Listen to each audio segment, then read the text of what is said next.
what's the catch? Well, the catch is that the car is very unlikely to be worth $10,000 at the end of 3 years. Okay. So they could come back and say, no, you owe us more than that. Well, no, that's not the issue. At the end of 3 years, an $18,000 car is not going to be worth $10,000. Okay. So you're going to be upside down. You're going to owe. You know what that means, upside down? It means you owe. I know what it means. Not maybe in your connotation. No, I mean, in using the context with an automobile, upside down means you owe more than the car is worth. Okay. And in this case, you will owe more than the car is worth. But it seems to me like the vehicle we own now, we're in the same boat there. Well, that may be, but that's dumb. You should never get upside down. There's only 2 ways you get upside down. Yeah. Well, maybe 2.5 ways. One way is that you finance the car for too long a period of time with too little money down. I see. Like 4 or 5 year financing, you're almost invariably going to be upside down. Okay.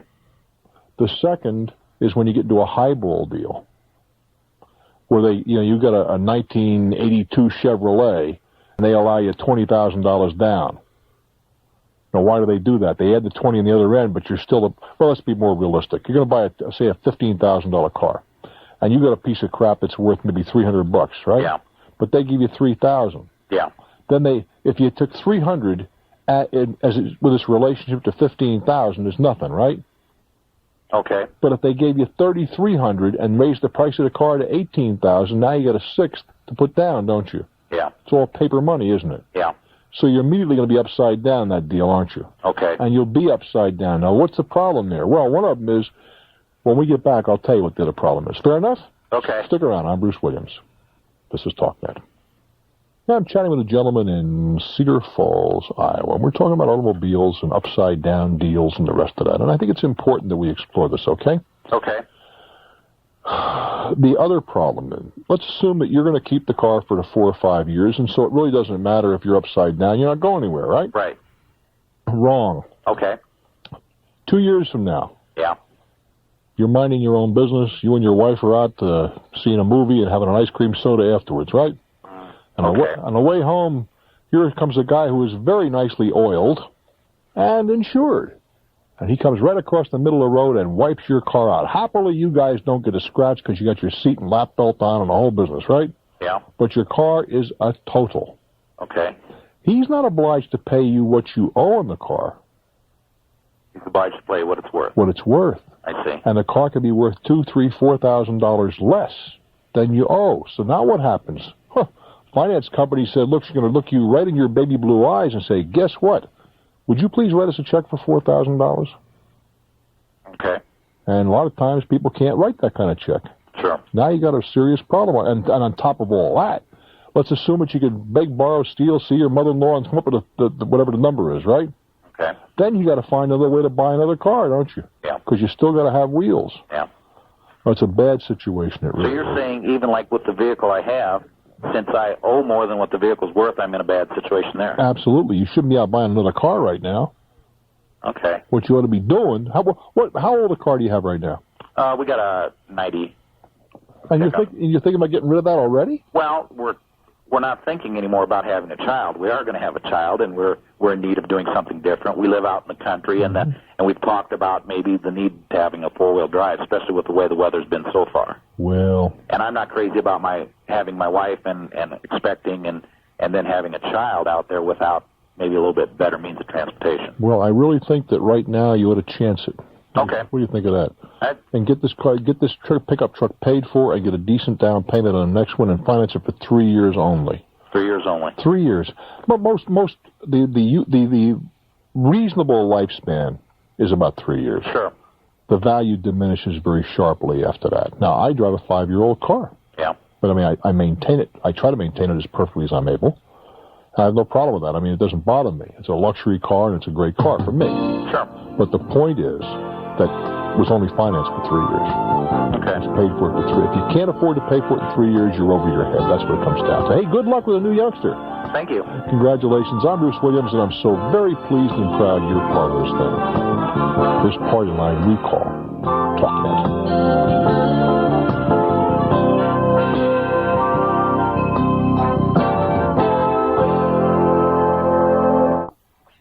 us your company's news and we'll tell Washington the whole story. The number is 301-345-9505. The station is WPGC AM Business Radio 1580. Someone to count on, a friend you can turn to, someone to share with, because that's what friends do. Someone to listen, Talknet, someone who cares. Hello there, I'm Bruce Williams. Welcome to what we call the Best of Bruce. Now, this has been recorded earlier, and you're going to hear references to telephone numbers that maybe I'll say, call me tomorrow. Disregard all that, because this was recorded earlier. We do hope you enjoy it. Sit back, relax, and enjoy. I'm delighted you're part of this thing. I'm Bruce Williams. Welcome to Talknet. Telephone from anywhere on the continent. That includes where you are. 800-743-8000. 800-743-8000. We begin at KOH Country, Reno, Nevada. Hello there. Welcome to Talknet. Thank you very much. Very exciting talking to you. Well, thank you very much. Appreciate that. How are things in Reno? The weather is cooperating today, but it's looking to turn for the worse this weekend for the big football game. That means a little snow, huh? Possibly a little rain. Oh, because the last time I was in Reno, which was about, less than a month ago, I had to buy. I rented a car. I had to buy change to go through the pass. Right. Oh, that was awful. It can change on a half an hour. Well, people I got the impression an awful lot of people driving through that pass didn't know how to drive in snow. Because I got to walk right through there in snow tires with no trouble whatsoever. Sales and snow tires went up considerably that day. Well, they wouldn't let you through with snow tires. Well, you had to have chains. I had snow tires in the car. You have to love the seasons to live here, and you have to live by the minute. Well, but that isn't. No, you're missing the point. Okay, I'm saying I could have walked through that pass with snows on. There was no reason for them to require me to buy chains, but I got the feel an awful lot of Californians hadn't a clue how to drive without. They just don't see enough snow. That's very true. Anyway, what's on your mind? Well, I'm considering. I have a residence that is now not owner-occupied, but I want to refinance, and I currently have a 30-year conventional loan at 10.5, and I'm looking at refinancing a 15-year 8%. You're not going to get a non-owner occupied at 8? No, it will be owner occupied by the time of closing. You're going to move into it again, right? Because there's no way in the world 8%. That's a heck of a fine rate. It's not too bad. No, it's a very good rate. Don't give me not too bad. That's a good rate. There was a local attorney though that said I would just keep your current mortgage and then make payments. Like double up your payment. Well, I think he's wrong. You do? Yeah, you're talking 8 to 10.5. It's 2.5%. Right. How many points did it pay? Well, it will be 1 1/8 point. Of course, the 1% origination fee. So 2 points. Yes. 2 1/8 points. I think. How are you going to keep this for any length of time? Yes, sir. Oh, I think your attorney's incorrect. Okay. He felt that with paying interest, you may get back from taxes. Nah, that's the biggest piece of baloney. Unless those bums in Washington decide to go to the 60% tax bracket again, that's another story. Okay. But if they do that, I hope we have the intelligence to ride them out of the country, not out of the town. No, at the max right now, there'd be a 33% tax advantage if you're making. How much do you earn a year? It varies with overtime, but I would say safely about $50,000. All right, then you're not in the 33% bracket. You're 28. Right. So it's only, put it another way, okay? 72 cents in every dollar you're paying in taxes. Of the interest. Doesn't pay. Okay. No, I'd refinance it a heartbeat if I were you. Very Let me tell you, 8% is one heck of a fine rate. I haven't seen it as low as that. I've seen 8.5. I have not seen 8. Okay. I wish you well, my friend. Thank you very much. Hang in there and enjoy that good weather. Very nice talking with you. All righty. What football game are you talking about, by the way? Well, let me do a little networking here. It's the University of Nevada, Reno, Wolfpack, and it'll be going against the Penguins from... Wolves against Penguins. That seems like an overmatch here. The Wolves against the Penguins. Yeah, as they say here, wolf meat. Yeah, all right. Who are the Penguins? Boy, they're from... I know we're on the area, and we only have a... The last time I heard of a penguin, he was playing hockey in Pittsburgh. I guess there's some pig skinners out there that also, they have a little thicker skin. And, boy, Jeez.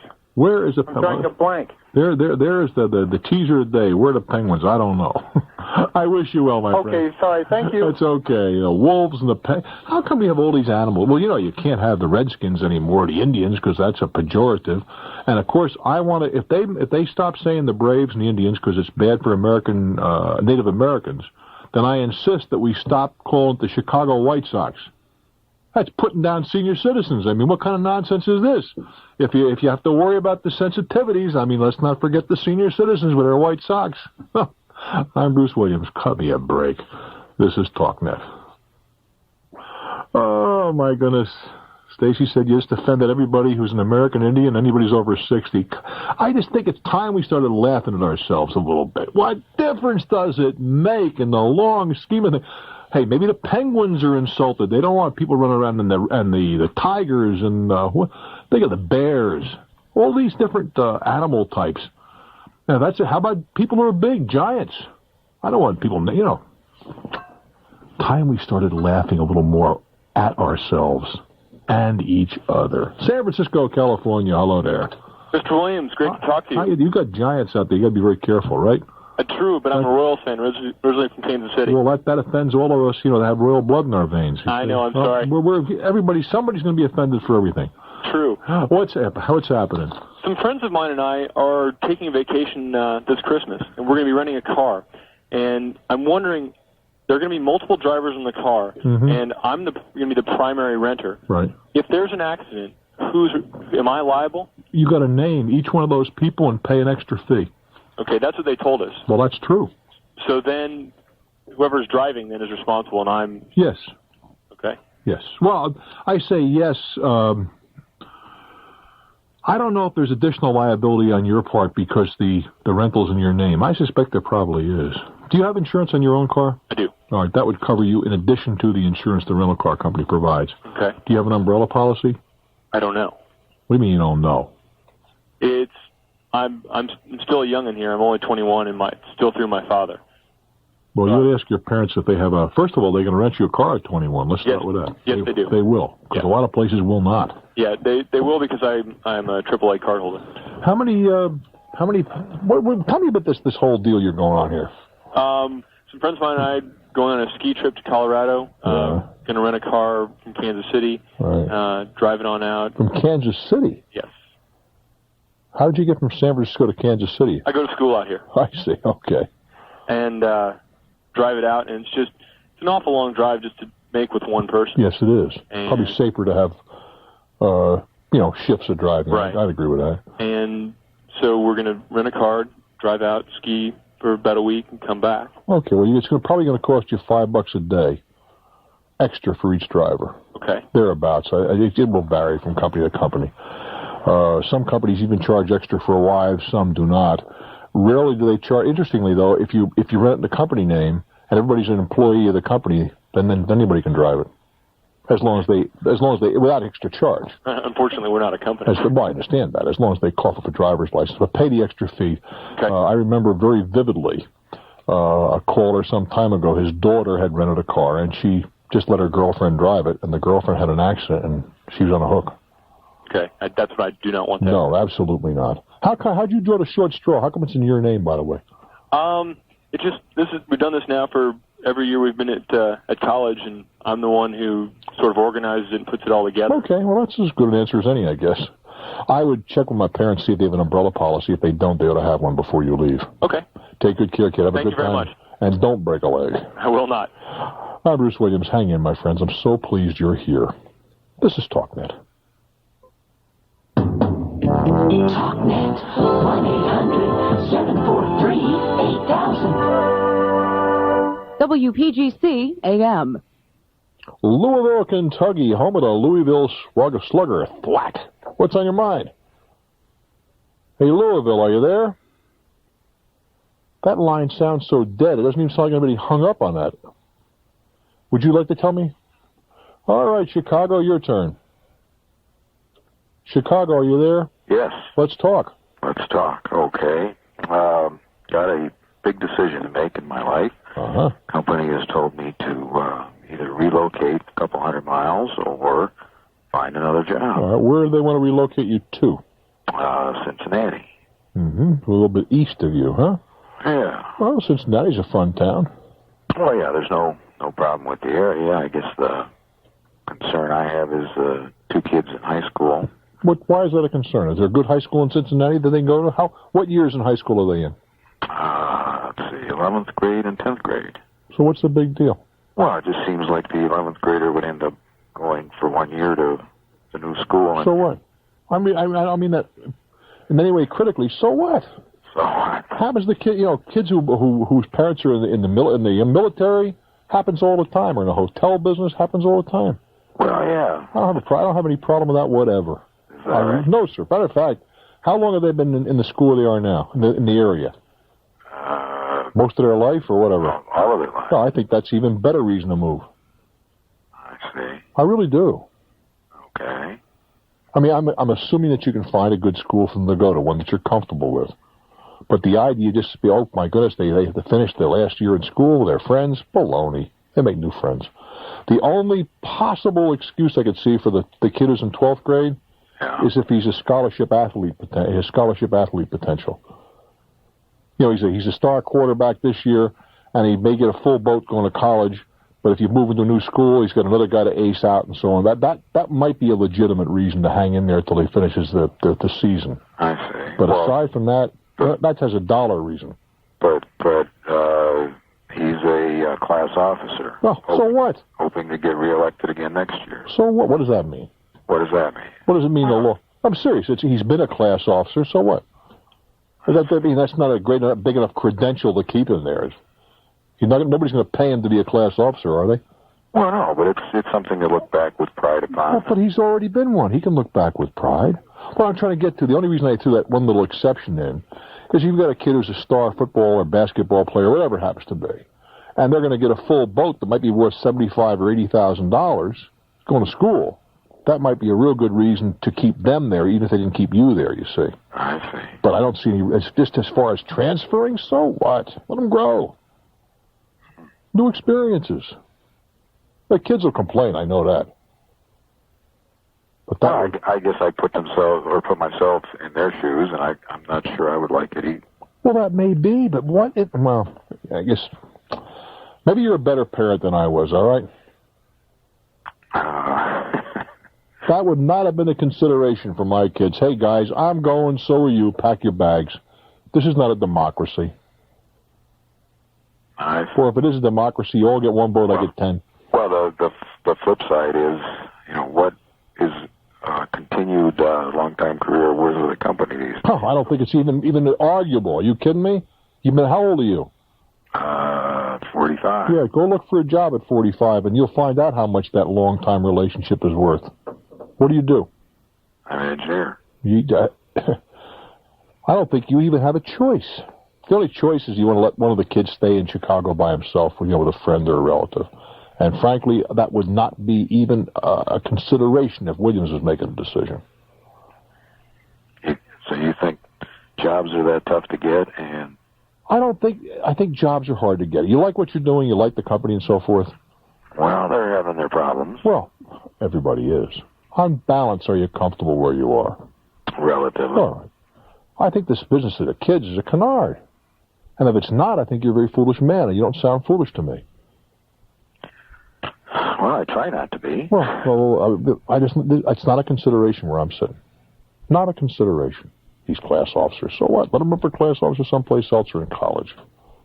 I see. It would not slow me down for a heart, and I want my kids with me. When they went to college, I wanted them away from home. That was one of the conditions. They couldn't go to a school within 100 miles of home. What are you laughing at? I'm serious. That was a very, very thought-out than Rutgers, okay? They were never considered as schools. Why? Because I didn't want my kids running home every 10 minutes when they get a bloody nose. I wanted them that part of going to college is to go away, in my opinion, and be mature and be an adult. And I didn't want them to be able to run home to mommy and daddy every time they got in a jam. So a minimum of 100 miles. And we put a max on there, too, because we wanted to see them from time to time. Now, you might consider that unreasonable as well. I didn't think so then. I don't think so today. Well, I guess I was sort of hoping they could live at home and be cheaper. Well, that's another matter. But that was not that. Happily, that didn't have to be a major consideration. I was scrounging up enough money to get them in school. Well, I had 3 kids in college for 7 years, which was not exactly inexpensive. But the point being that was, I'm not saying it's right for you. It seemed right for us, and I know it was good for the kids. Okay. But I really believe that moving a high school kid should not be a consideration when one is offered a new job or a transfer or whatever. I mean, I've heard people, oh, he's got to stay there, he'll stay with my mother or whatever. I just think that's craziness. Craziness. I mean, there's a million very, very healthy adults running out there that had parents who were in the military, who every 2 or 3 years and they didn't get just transferred 200 miles over to Cincinnati. They'd be going to Germany 1 year and Japan the next and Kansas City the third. Well, yeah, but you've heard the expression, the Army brat. That just means that they had Army parents. It doesn't mean they're any different. And I think a lot of them are, well, certainly they're better traveled, and I think a lot of them are a lot broader individuals because of it. Well, there is that aspect. I really do. Hey, whatever your decision, I do wish you well. We'll keep you company whether you stay where you are. In Cincinnati, we're doing our thing over there every single night, too. And by the way, stop at Howell the Moon Saloon and enjoy it. I'm Bruce Wiggins for Talknet. Let's go to my favorite state, Tallahassee, Florida. Hello there. Tallahassee, are you there? Oh, my goodness gracious. Are we having a problem with our phones again?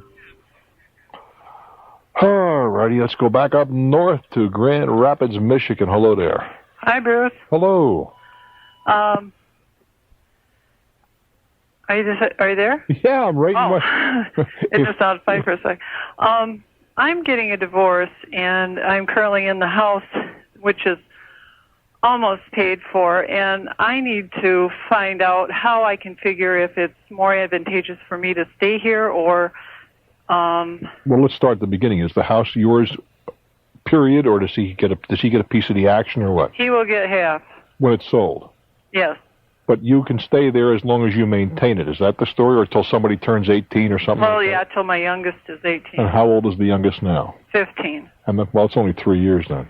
Well, actually, it'll be almost 4 because she's only in 9th grade, and it goes till she's out of high school or 19, whichever comes first. All right, fine. So it's 4 years. But the house is almost paid for, you said? Yeah, 2 years it will be paid for. How much is the house worth? Worth as contrasted with what you'd like to get for it. What's it worth today? I would say in the mid-80s. So he'd get 40, you get 40. Yeah. Does he pay any type of any part of the maintenance of the home, or is that on you? We'll see. Right now, no, nothing. Well, I mean, we're looking to the next 4 years. Is he or is he not? Well, see, the divorce isn't final, so I don't know what he's going to end up paying. Well, that's pretty hard to make a decision then right now, isn't it? Yeah, I really don't think it'll be more than child support.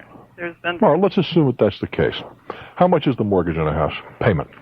$380 a month. That's pretty reasonable. That includes taxes and insurance and everything no, else, that right? doesn't. $200 more a month for taxes and about $50 a month more for insurance. That's $630 then. Mm-hmm. All right. What would it cost you to rent a home or an apartment for you and your daughter? Townhouse, something like that order? Oh, probably around $500, $550. All right, then you'd be probably a lot better off if you could sell it for $80. Let's assume, for the sake of discussion, you sell it for $80, you get to keep $40. Mm-hmm. All right? The $40,000 would earn about today's in a government bond about $3,000 a year, right? Mm-hmm. So that's $3,000 that you don't have that you would have. Right. Additional income. And you're going to spend about $200. So let's make that $60 a week, round numbers. $240. Right. Pardon? Sounds right. Something like about $250 a month, thereabouts. All right. In addition, you're going to spend about $100 to $150 a month less to maintain, the rent versus the payments, right? Right. That's $400 a month. And it would probably, utility bills for an apartment would be considerably less than they would be for a house. Would that not be the case? I would think so. So you're going to be about $120 a week ahead if you sell the house and move into an apartment. Okay. Now, if you say that are you employed? Yes. How much do you earn? Take home about... No, that's good. Let's talk gross. Take home doesn't help me too gross. much. Probably about $435 a week. 400 change a week. And child support, how much does your husband earn? Well, I'm not sure at the moment. He had a problem at work and ended up with a pay cut and everything, but they've set up temporary child support right now at $95 a week. $100 a week. $5,000 a year, in this case. Mm-hmm. I think you'd be better off to sell it. That's what I was kind of thinking, but everybody tells me, oh, no, stay. And well, who's everybody? Friends, you know. Well, the arithmetic doesn't bear that out, does it? Not really, but I wasn't sure just how to go about figuring all that. I would think you'd be better off for a couple of reasons. One, if you're getting divorced, you're getting divorced. Right. And this will just be one less tie to him, right, and him to you. Right. It'll also give you some cash as a cushion, because I doubt seriously there's a whole lot of cash floating around right now, is there? No. Okay. I think you'd be much better off to try to sell it. Okay. I wish you well, dear. Thank you, Bruce. Hang in there. I'm Bruce Williams. This is Talknet. Well, a moment ago, Tallahassee was history, but they say Tallahassee is back. Is that Hello, true? Bruce. Yeah, there you are, you rascal. You snuck into the console on me here. I'm back. What's happening? Listen, I'm calling. I'm a long-time listener, and I like listening to you, and I usually agree with the things you say. All right, here we go. Now here it comes. You just set me up. Okay. I'm calling to take issue with something you said probably a while ago. I heard it on a recorded show. Well, what did I said? Well, let me just tell you first off, I'm a 20-year septic tank installer, and it had to do with septic tanks. I can see where you're coming from. Well, I'm knocking septic tanks, saying if you have a city sewer, you ought to be required to connect to it. Well, that may not be bad advice. I agree with that. I mean, it's my position. Yeah, no. Ordinarily, the cheapest time to hook up is when they run the sewer initially. Well, putting us the cheapest, I don't care about that for the moment. I think septic tanks provide a temporary service where sanitary sewers are not available. Okay, but I don't believe that septic tanks should be allowed where sanitary sewers are available. Okay. Because I consider them to be environmentally unsound. I agree with the second part. The first part I don't, and the last part where you say they're environmentally unsound, that I also have to disagree with. Okay, go ahead. All right. First off, and let me preface this, in areas that have good soil conditions, meaning they don't have extremely porous sands, they don't have water tables real close to the surface. They aren't solid clay and whatever. I got you. Yeah. In sandy loams and good quality soils, they work well. Yeah. In areas that you don't have too dense of buildings where let's establish the fact that septic tanks can function very, very satisfactorily for a long period of time. That's true. I agree with that. And finally, and this is where it takes issue with the idea that central sewer is superior, central sewer is extremely expensive.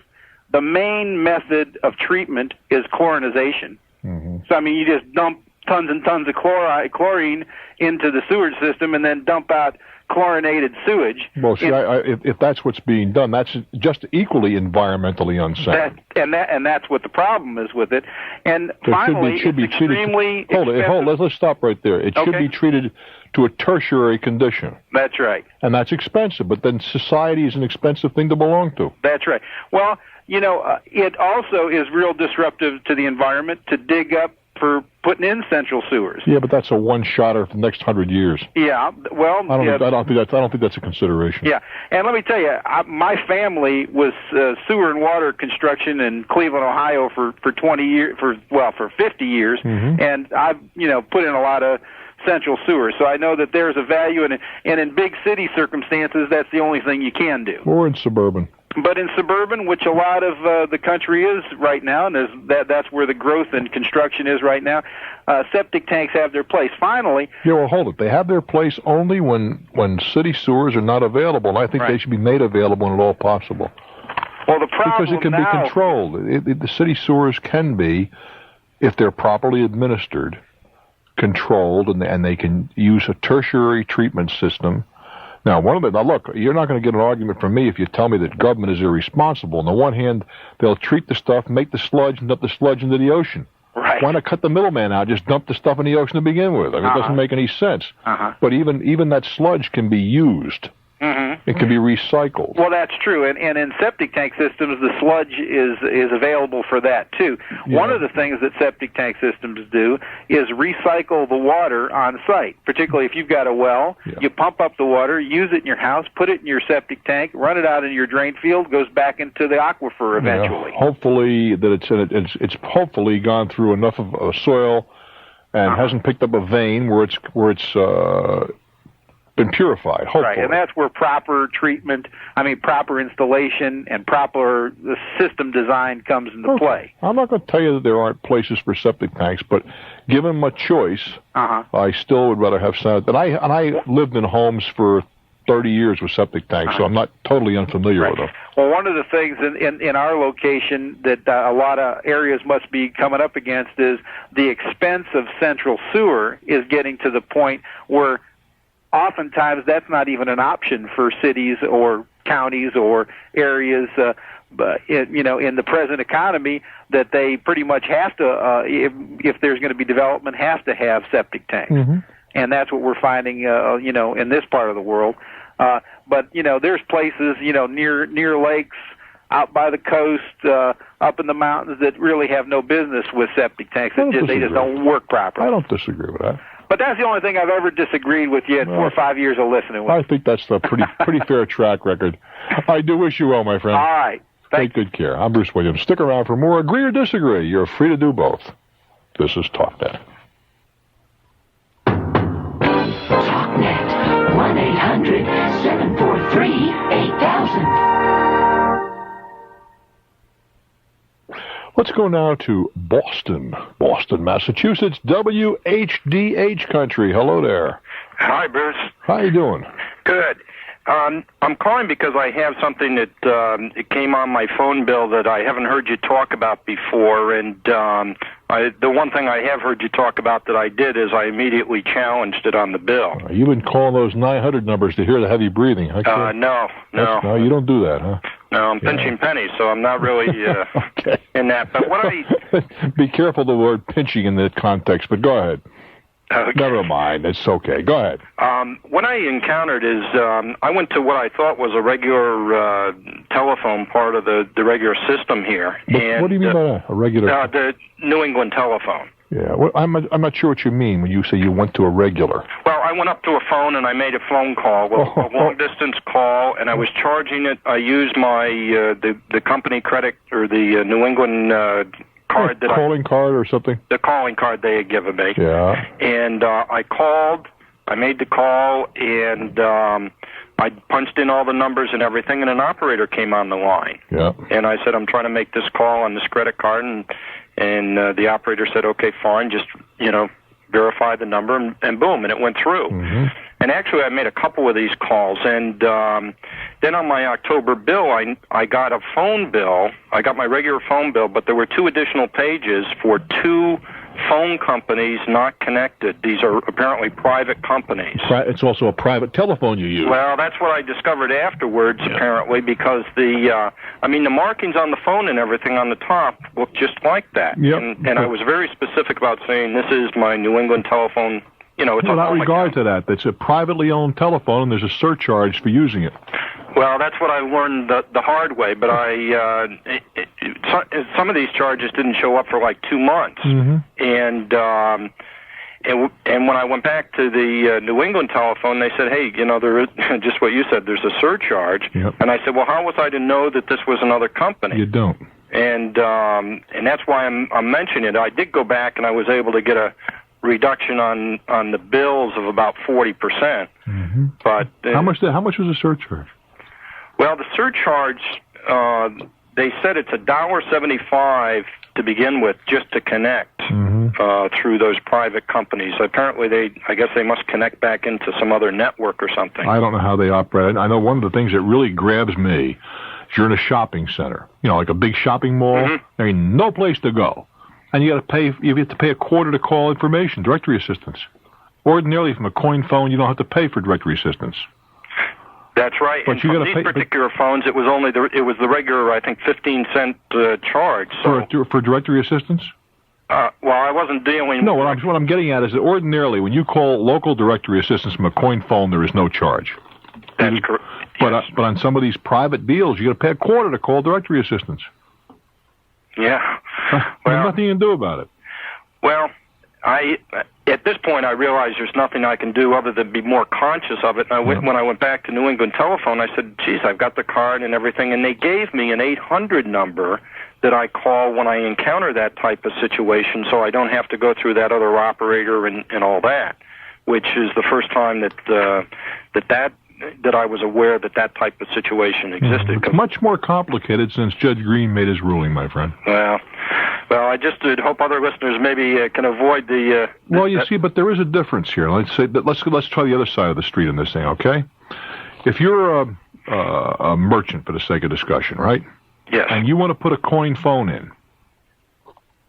Okay. In your store for the convenience of your customers. Right. In many cases, when you deal directly with one of the regular telephone companies, you as a merchant have to guarantee them that so many people will call from that telephone, and you got to pay the difference. Oh, I see. Where if you go to one of the outside companies, they take all the risk. Now you're saying from the merchant point of view, why should I have to take the chance of having to pay $60 or $70 a month if my customers don't use the telephone? Okay. Well, that explains it, because both of these calls were made from places like that. Yeah. Private businesses. Right. Well, I mean, I know that in a business that I have an interest in, if we wanted to put in the regular telephone, operated by the telephone company, we had to pay a certain amount. I forget what the charges were. I didn't get involved in that. Other people do that, but I remember listening to the conversation. We had to pay for a certain amount to get it hooked up, and then guarantee so much action a month. Well, the hell it is. So we called one of these private companies, so it cost the customer a little more money, but that's their headache. And we don't have to guarantee anything. Yeah. And from my perspective, I don't mind giving them the wall to put a phone on for their convenience, but I'll be doggone home to subsidize it. Well, that makes it clear to me as to why both of the phones were inside stores. And they weren't big chains, so, that makes a lot of... Well, it's probably a low-traffic proposition. Well... Relatively low in terms of telephone traffic is what I'm getting. As I said, all I said when the decision was made, I said, there's no way in the world that we're going to subsidize a public telephone for the convenience of people that come in this place. And maybe if that's a bad attitude, I confess to the bad attitude. I just don't see where... It's that important to me to have a public telephone. Yeah. Well, I certainly enjoy hearing you, and you've given us a lot of good information over the 3 years we've been listening to you. Well, I appreciate that. And then if I can, I'm constantly on coin telephone, so I'm on both sides of that street, I guess. I wish you well, kid. Thank you. I'm Bruce Williams. Hang in for more. This is Talknet.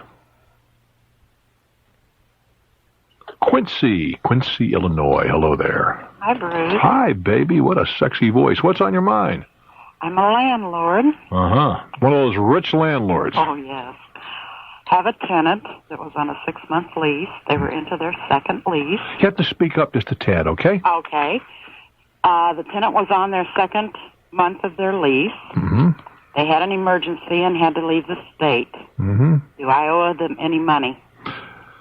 Technically, no. Practically, what you should try to do is re-rent the place.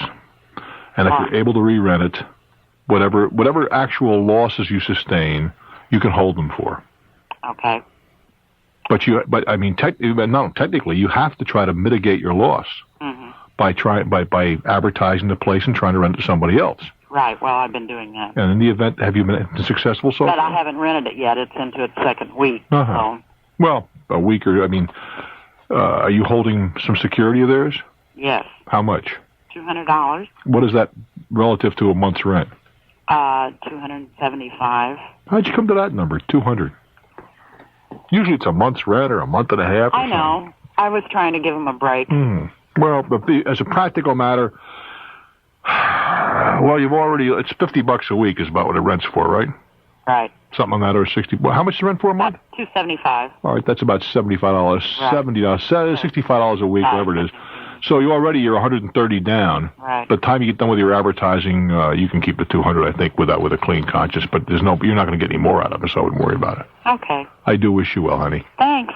Twin Falls, Idaho. Hello there. Oh, Bruce. Hey, how you doing, my friend? Yes, indeed. Second time I've called you.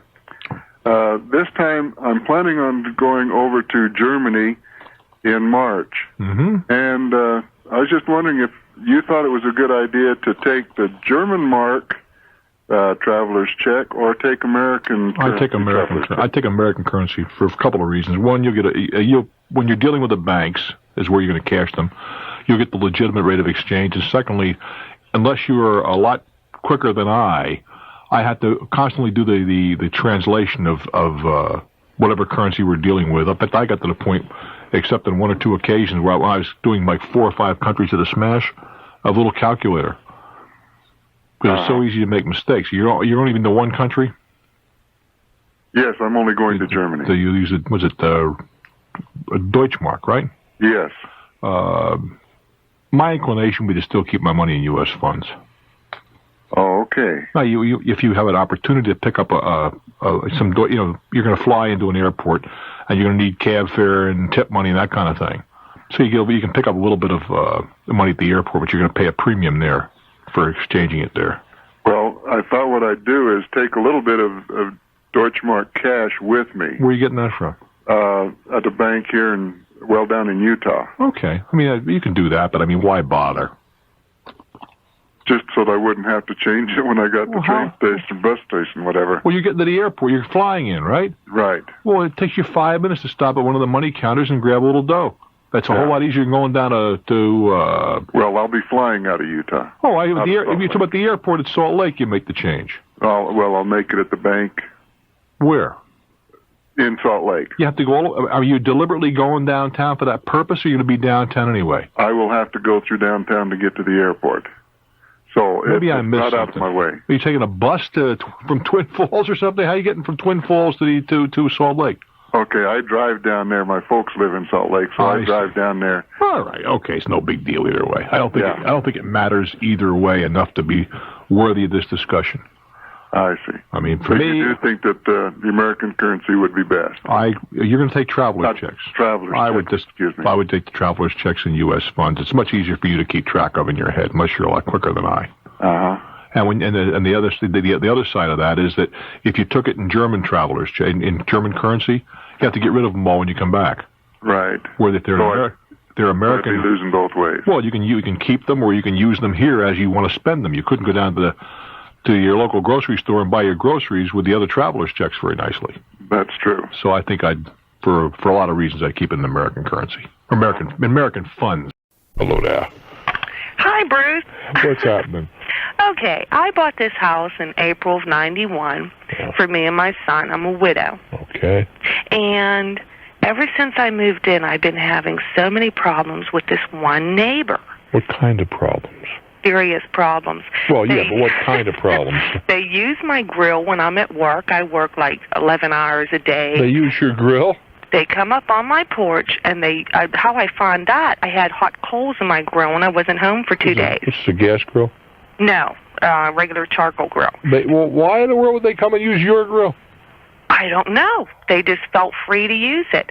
They come. Are you in a duplex or anything like that? No, I'm in own house, and they live next door, but we're pretty close together. And they just come over and hop up on your porch and use your grill. Yeah, well, this gets better. They use my grill. They use my charcoal with my lighter fluid. Finally, I had to take my charcoal and lighter fluid in, which they were using still that I had the grate on the grill, so I had to take that in. Everything but the grill. Then I come home other times, and all her kids, she has 5 kids, are sitting on my front porch with my lawn furniture. Sometimes the lawn furniture would be on the sidewalk. Sometimes it's all rearranged. How old are these children?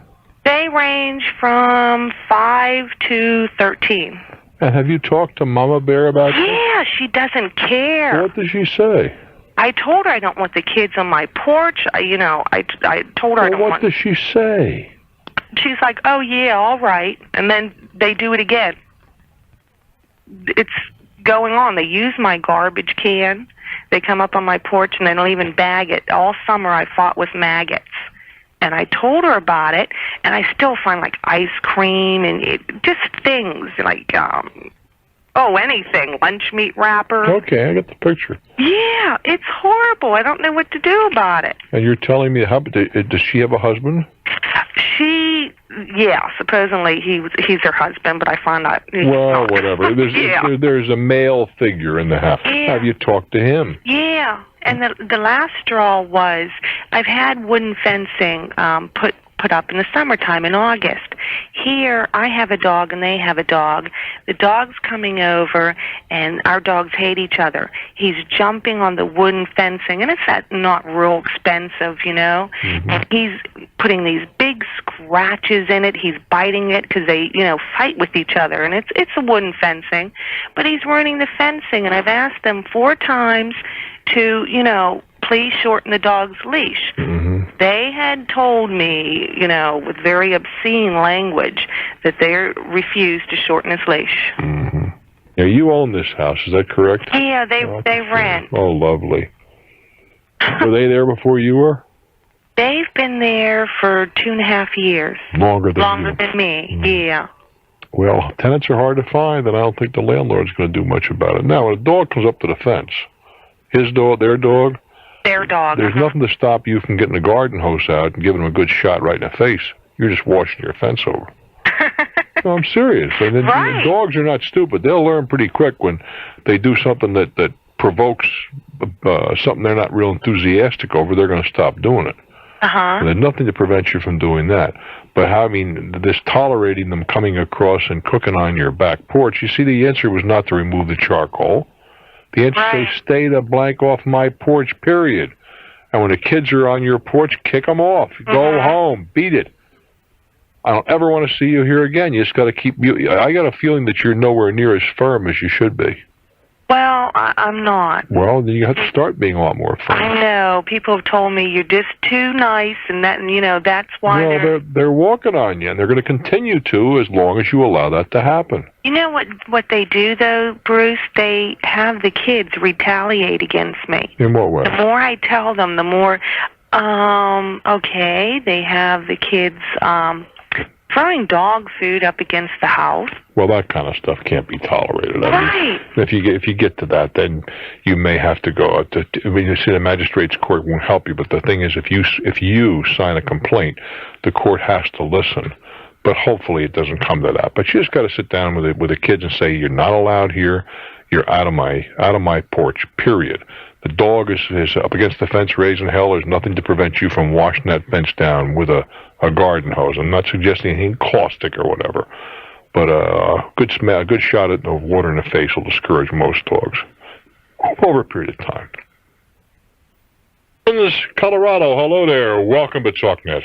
Hi, Bruce. Hello, baby. Well, got an interesting question for you here. Let us commence to find what you have on your mind. Okay. What is the law concerning selling an undivided property that has an IRS lien? Oh, hold on. Slow down. First of all, I'm not an attorney. No, I know. Well, I just want to make that very clear. I understand, and I won't accept, we won't do anything without checking anyway. All right. That's fine. Okay.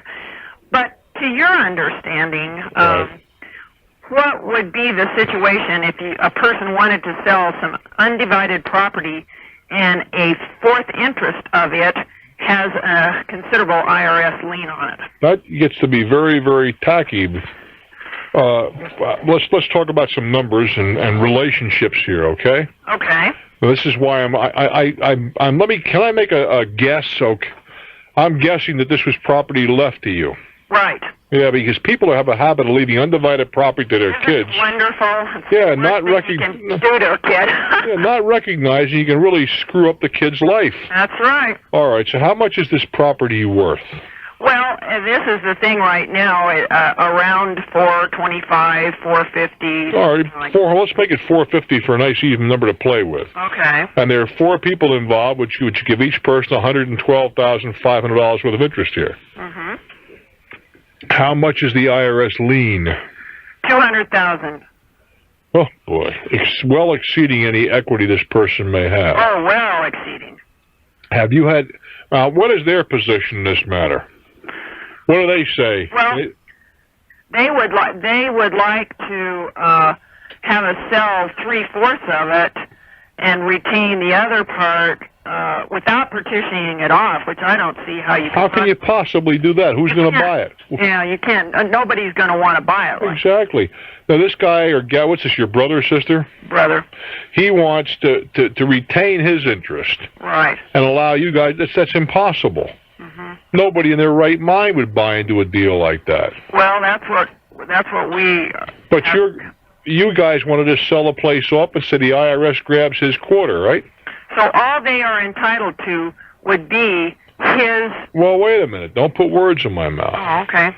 That logic would seem to indicate that they have only an interest in his 25%.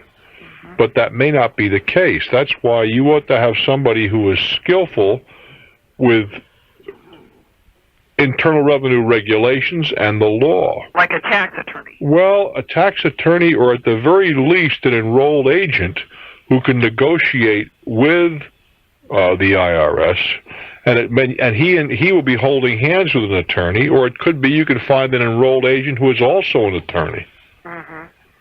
But yeah, because you want to protect your interests, I don't know if they can... See, the IRS is going to walk in with a position that he has a bigger interest. I don't blame him. I do the same thing. It's up to you to prove he does not. But what about a buyer?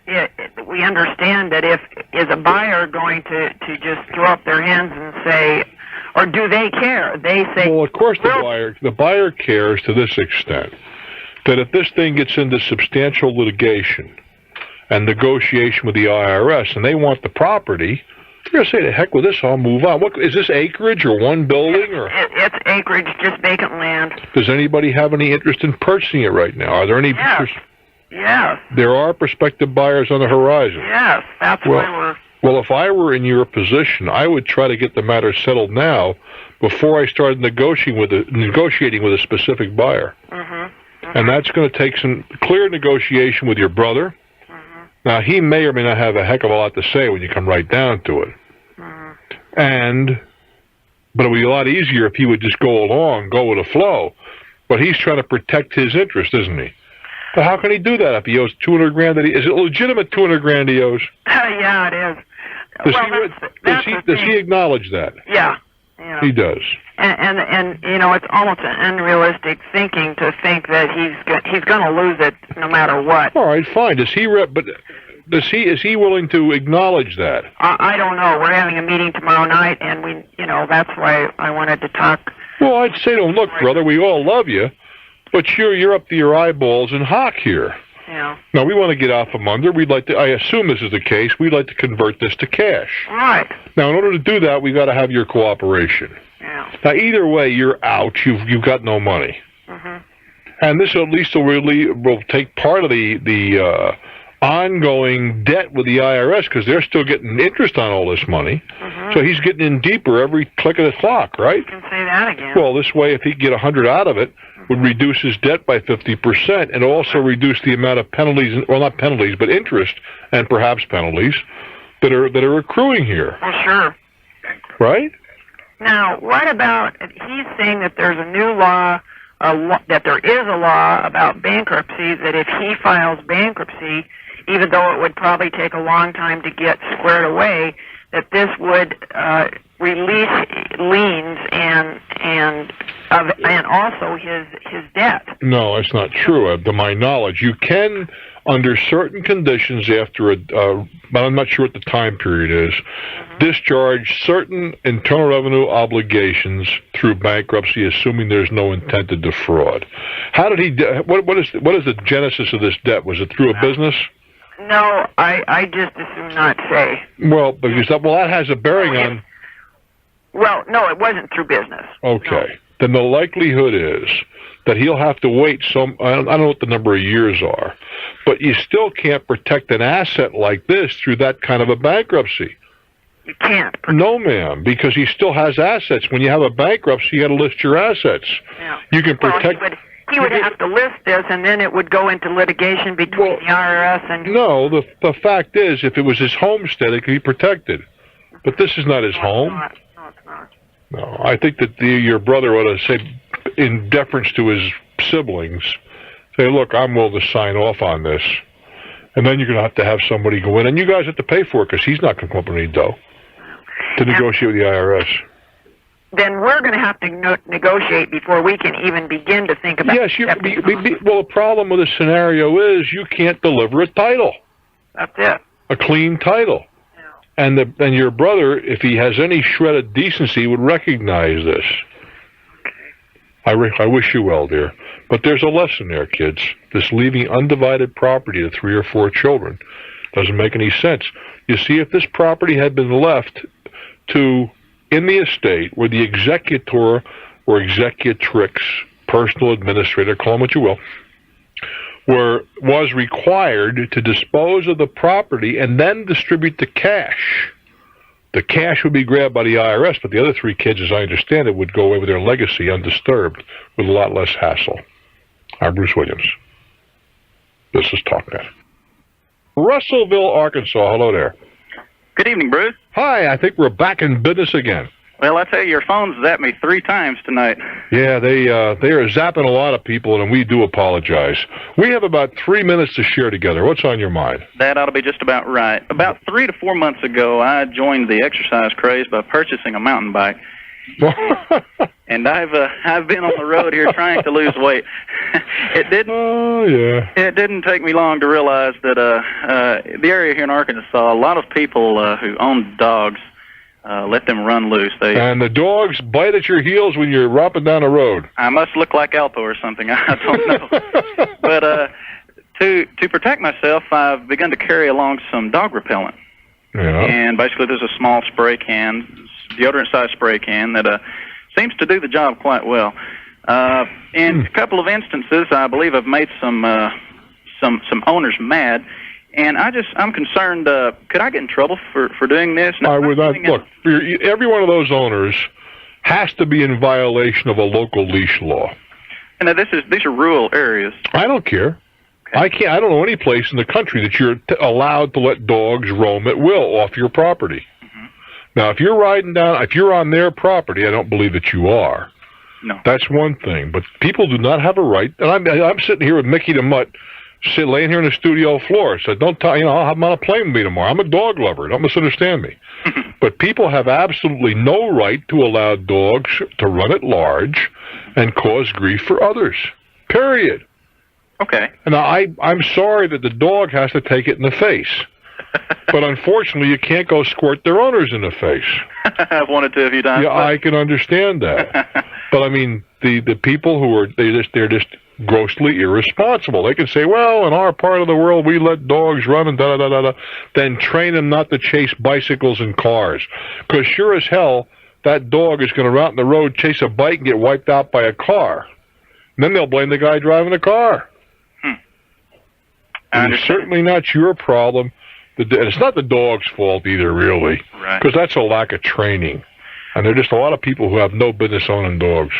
I see. Well, it's quite common. Any 17-mile ride, I might have to actually come in contact with 5 or 6 dogs, and I actually have to spray. Is that right? And that's a normal ride. Have you had? I only got a few seconds. Have you had contact with some of these owners? Nothing in depth yet. I've had a few yell at me, but what do they say?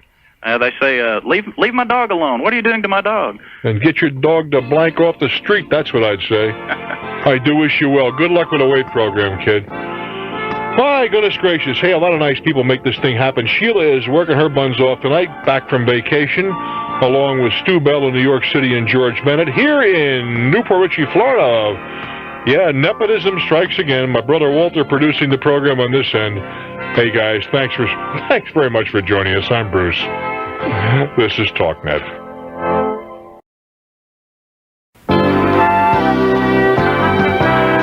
Someone to count on, a friend you can turn to, someone to share with, because that's what friends do. Someone to listen, Talknet, someone who cares. Hello there, how are you? I'm delighted you popped in. I'm Bruce Williams. Welcome. Welcome to my world. Welcome to Talknet. We talk to you, we did about you. You are the focal point, you're the star. Glad you're here. I'm Bruce Williams. Welcome, kids. Welcome to Talknet. Our telephone number, should you wish to call us, I don't know why you would with these crazy telephones. They've been dropping in and out like snowflakes on a hot stove. The number is 800-743-8000. 800-743-8000. We did have some panicky callers from Reno, Nevada. Yeah, they called the El Dorado Casino and Hotel where they can get tickets for our show on 26th May. It's next Tuesday, and they were like, I guess the gal who answered the phone hadn't been up to speed. I don't know about this. Well, now she's been properly chastised, brought up to speed, and there are tickets available, from what I gather, through either KOH or you can call a hotel directly. But I'll be there next Tuesday night, and if you see me at the tables, pull me away. I mean, enough is enough. 800-743-8000. Where are we going here? Let's go to Santa Maria, California. Hello there. Hello, how are you? I am just fine, lady. How are you? Great. I've been trying to get through a couple times, so well, I'm you have succeeded, baby. What's on your mind? About 6 months ago, I was going to move out, and I went to rent an apartment, so I put a down payment down on the apartment, but it wasn't available or vacant yet. Even you put a down payment on something that wasn't available? Yes, I did. You're a crafty character. I know. It was in a haste, and when I got home, my dad really let me have it, and he marched me back down there the next day. Oh, my God. How old are you? I'm 23. And your father is marching you down? You bet he is. Go ahead. So, I went back down to the apartment complex and told them that I wouldn't be able to move in. The apartment wasn't going to be ready for a month anyway, so I said I would get back in touch with them in a month if I was still interested. Well, wait a minute. You gave them some money, though, right? I gave them $300 in a money order, and they said that they would mail me the check within a week. Which they did. Oh, did they? They did, but a month later, I still had it on my mind that I had wanted to move out, so I went back again, and I gave them another $300 deposit. We didn't tell Papa Bear about this one either, did we? No. Well, he told me that I needed to think it over, and so I did, and I had decided that I still wanted to do this. All right. So I went down, and I was going to move in the next day. I guess the apartment was going to finally be available. So my boyfriend then got involved. How did he get involved? He marched you down and said, you can't. No, what did he do? He said that I would be, he thought, why don't I give it a 6-month trial period, stay home, save my rent, save the money, so one day I could buy a house or something like that. So I thought, well, that sounds like a pretty good idea. So I went back down. I had signed no papers, nothing at all. I hadn't seen the apartment or anything. And they said that they couldn't give me back my deposit, that they would have to take the rent out of it until they rented it, and perhaps they'd mail me something in a couple weeks. Well, they never did. That's called mitigating their losses. I mean, they're saying enough of this girl coming down here, giving us money, taking it away, giving us money, taking it away. Right. So, I thought I knew I probably didn't have any recourse about it, but I had hoped I could talk to you because I thought you might have the best approach. I think that it comes in 2 words, which you're not going to like very much. It's called grow up. Yeah. And also make up your own mind. You're a woman, 23 years old. You're not a child anymore. That's right. All right, so on the one hand, your father talked you out of it. Well, fathers are like that. I'm speaking from some personal experience of fatherhood. Then you got your boyfriend getting into the act. I know it. That might have been a little bit of a mistake, but I did save only a little money. Mistake. What's that? It may have been a little bit of a mistake, but I have saved my rent. Well, you could have figured that out without your boyfriend figuring. I mean, if you're not paying rent, you're living at home free. It's got to be cheaper than going to an apartment. Does it take a rocket scientist to come up with that equation? No, it doesn't. So you got a cheap education. Well, that's true. That's what it comes down to. Yeah, I was hoping that there would be something that I could do or some way that I could. I think they treated you quite fairly to begin with. Yeah. And you went back again, and they're saying, well, the apartment is now ready, and you wanted it. We took it off the market, even if it was only for 24 hours. Right. And you got some responsibility, and I think I share their point of view. Well, that is exactly what they said. They said, well, you know, it was available, and people did want it, is what they told me. Mm-hmm. But in that 24 hours, I guess... Let me tell you something. It can happen. Yeah. It can happen. Yeah, people say, well, amazing coincidence. But I got news for you. I've had property that I've had a deal on, and then somebody else wanted it, and then the first person said, I don't want it, and that the other guy said, well, I've already made other arrangements. Or in some cases, you don't even know who they are. Right. I think you got a cheap lesson. But I think it's time, seriously, now you've saved some money, that's good. But I think you have to, first of all, think out what you are doing, because you're the guy who has to be the beneficiary or the goat of your decisions. Think them out. Don't act precipitously. And then when you do it, do it. I do wish you well. It's all part of the growing process. Let me tell you something, honey. To be 23, I'd take my lumps. You got a hell of a good life ahead of you. Congratulations. I'm Bruce Williams.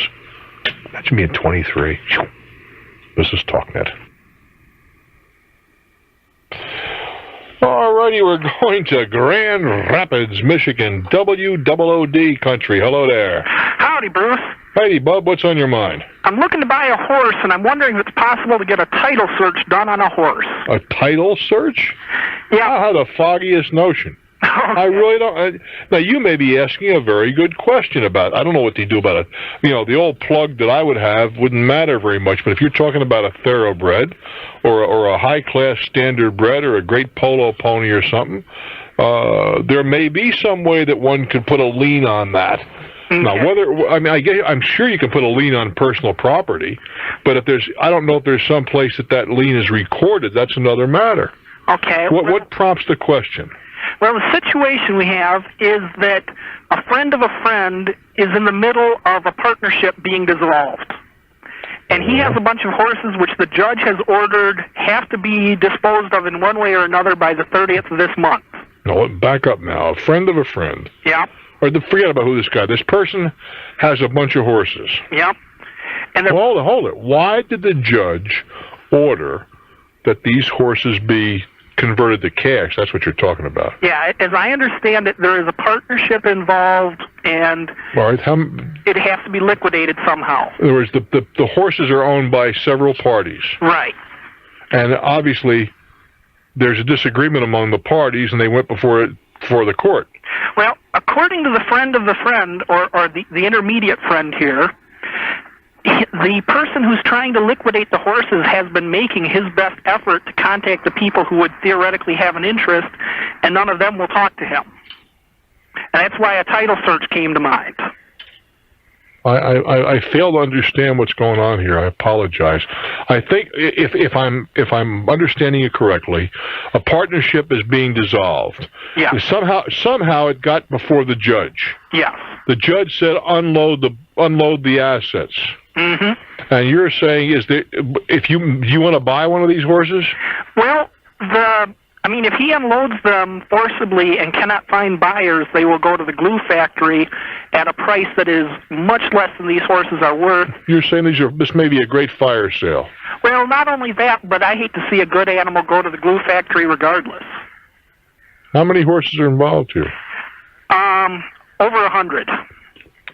You could buy 100 horses? No, but I could certainly pick up one or two. I mean, we've got a few around anyway. I wouldn't be buying as an investment, more just the horses are worth enough that I trust they'll be good animals, and I can take a look at them and make sure they are. You see, a horse is a chattel, and you can levy against the chattel.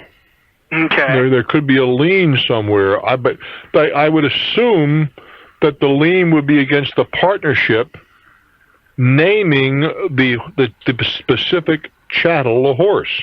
Okay. And that would be, I would again further assume, recorded in the county where this partnership exists. All right. But I could be assuming where I shouldn't. So, I want you to hold on a minute. Okay.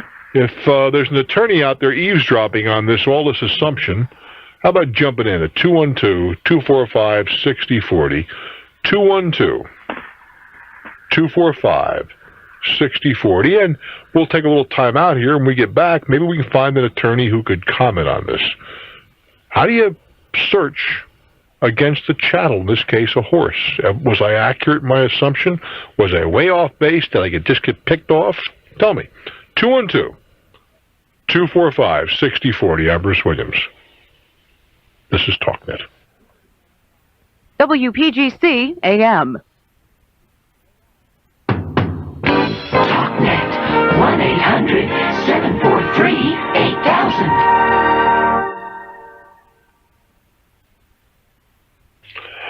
I've got a cattle attorney, would you believe, from Castle Rock, was it Wyoming? Colorado. Colorado, that's pretty close. Hello there, counselor. How are you? All right, how does one get to be a cattle attorney? It's a bad mistake, but somebody has to do it. So tell me, was I right, wrong, indifferent, or where am I? The first thing, let's talk about this from a number of different perspectives. Okay, hold on. Let's get our friend from Grand Rapids on the horn here. Are you there? Hello?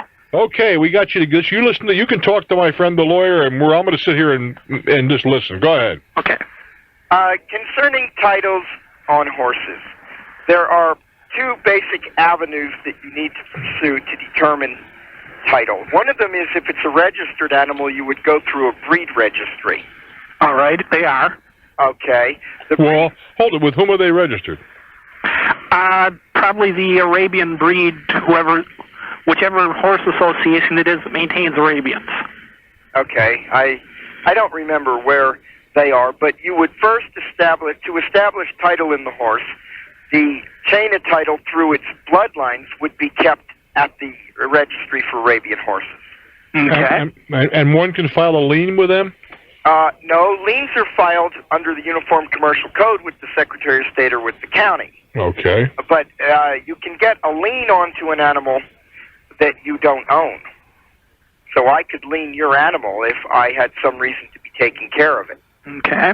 Or if I owed you money, I had an animal, you get a lien against that animal, could you not? That one is a little more attenuated because it becomes very subordinate to all the other liens. That's a general lien. Yeah, okay. Let's go back to the primary situation. If I provide feed and care for your animal, I have a primary lien on that animal for those services, and that's ahead of a purchase mortgage or any other interest. Is that right? Yes. Huh. Now, in a situation where the caregiving is currently under orders of the judge. The caregiver has the primary interest in the animal. After he's been satisfied, then any additional value can be dealt with by the owner. I think his question is, how does he find out who's in line, and if he buys into this, where he stands? And if there's a lien on the animal and it's a purchase money security interest, in other words, they borrowed money to buy the animal, that'll be filed according to the Uniform Commercial Code in the state. If there's a adjuster's lien, the first thing to do is to find out if somebody's providing feed services and if he has a lien on the animal. Well, we know about it is being provided by the court. But whether he has a lien, we don't know. Right, and first ask, and second check your local, your county. And so that's how you would establish it. But you said one other thing with respect to the animal that I can't resist commenting on. Things which eat never make good investments. True. Boy, could I pick up on that one, and I'm not going to touch it. Yeah. Collateral which eats is a bad thing. Well, if you're making an investment, we happen to be in the cattle feeding business as our primary business, and it's a bad business to start with. Well, I personally would not be investing because we have our horses for pleasure. Right. And I have to believe if these horses were productive investment, they wouldn't be going bankrupt right now. You say if they were productive, they would not be going bankrupt. Right. Yeah, I agree with you. So. Well, I'm not so sure I'd agree with that, fellas. It's hard to make a horse deal work, Bruce. Yeah, but that's true. But what I'm saying is people have taken some very productive business into bankruptcy. Oh, that's true. And another guy comes along and he has the savvy, the knowledge, and whatever, and takes the same assets, and suddenly he looks like the brightest guy on the block. I don't know if you can go from, well, if a business is failing, therefore the business is not a good business. There's an awful lot of room in there for subjectivity, management, raping of businesses. You know how I'm getting at it, and program bankruptcies too. Yeah, absolutely. But nevertheless, things which eat are not usually a good investment. I think I'd agree with that. Well, a lot of farmers might disagree with that too. But in any event, you're telling me he can have it searched, and probably a competent attorney could do the search for him. Is that true? I didn't hear your question. I said a competent attorney could do a search to find out if there are any liens and which one is subordinate to which one. Absolutely. Very well. I do wish you well. Thank you so very much, Counselor. I appreciate it. In Grand Rapids, we've done our best for you. I hope it helps. Thanks, Bruce. Okay, Guy. Boy, how complicated things can get. I mean, interesting thesis. Not a good investment if it eats. Is that some kind of a testimony against marriage? I'm Bruce.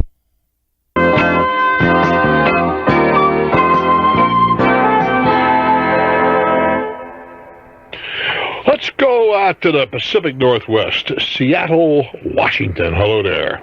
Hi, Bruce. Hello, baby. How are you? I am just fine, thank you. Great. Well, I want to see if there's money to be made.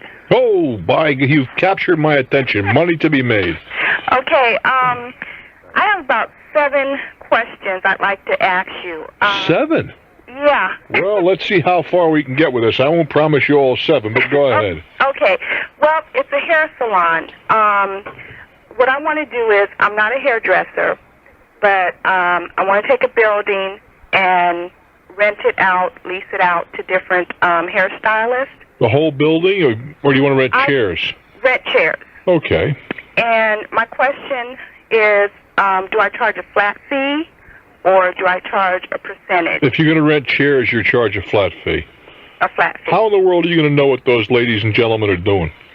Well, the answer is you're not going to know. Yeah. Well, I figured if I ran the shop and made, the appointment. Oh, you're gonna be there all the time? Well, not me exactly, but other people that I employ. What do you need somebody there for? If you rent it by the chair, you get so much a month. That's it. Well, to do the scheduling, to collect the money. That's fine. So you hire somebody. That's part of what you provide as service. Okay. But you don't have to be a part of that. Okay. You're much better off on a per chair basis. Okay, so you figure out what it costs you to rent the building, to furnish it, and so on and so forth. You provide the insurance, you provide everything but the tools and their supplies. You provide the insurance, the electricity, the front end work. You mentioned the cashier and so on and so forth, where they get keyed for each sale. You collect the taxes if they're appropriate, and so on and so forth. At the end of the week, you distribute the monies back to them gross.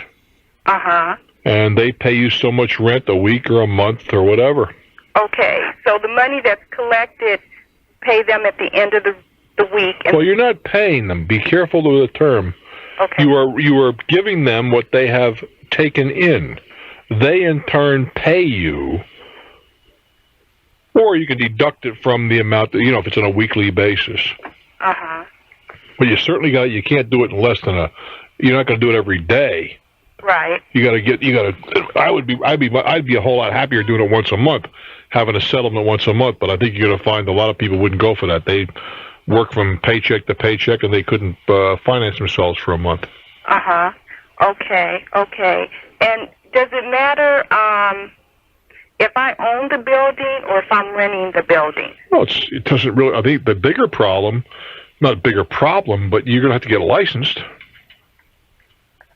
License just to have a business? No, to have a beauty salon. Okay. And frequently you have to have a beautician hold the license. Oh, I see. Okay, that's interesting. I didn't know that. That depends upon the state. I don't know what your state calls for. I know in some states That it has to be the license holder has to be somebody with so much experience and all that kind of stuff. Very similar to the requirements for a real estate broker. You have to have so many years experience before you can open your own store. Okay. You want to check on that by all means. Okay, well that throws a different... It's not insurmountable. You may have to work through a third party, that's all. Oh, I see. Okay. Okay, that makes sense. I wish you well, dear. Okay, thanks, Bruce. Take good care. I'm Bruce Williams. Glad you're here. This is Talknet. Let's go down to the Alamo, San Antonio, Texas. Hello there. Hi, Bruce. Hi. It's nice to talk to you. Well, I used to hang out right across the street from the Alamo, would you believe? Is that right? Yeah, a million years ago there was a drugstore right at catty corners of the Alamo. You go in there and hang out. That drugstore is long since gone. I bet it is. Yeah, it's unfortunate. The city's just growing so much, but it's still beautiful. San Antonio is geometrically more beautiful than it was 30 years ago. Yes, that's true. And they've done some wonderful things with the Riverwalk. The Riverwalk used to be an open sewer. It certainly isn't now. You got that right. It's a lovely place. What's on your mind, dear? Well, I have a business problem, and I need your business expertise. I'm a dentist. I've been practicing for less than a year. Mm-hmm. And I'm in an associate situation with a very successful dentist. Mm-hmm. And I've been there 9 months. And 9 months ago, when he hired me, we went to an attorney. We each had an attorney, and we drew up a contract. And he wanted to classify me as an independent contractor. Well, that's fairly ordinary, but how does that affect you in terms of insurance and those kinds of things? I'm responsible for everything. Your own malpractice insurance? Yes. He doesn't give me any benefits. Mm-hmm. What does he do for you?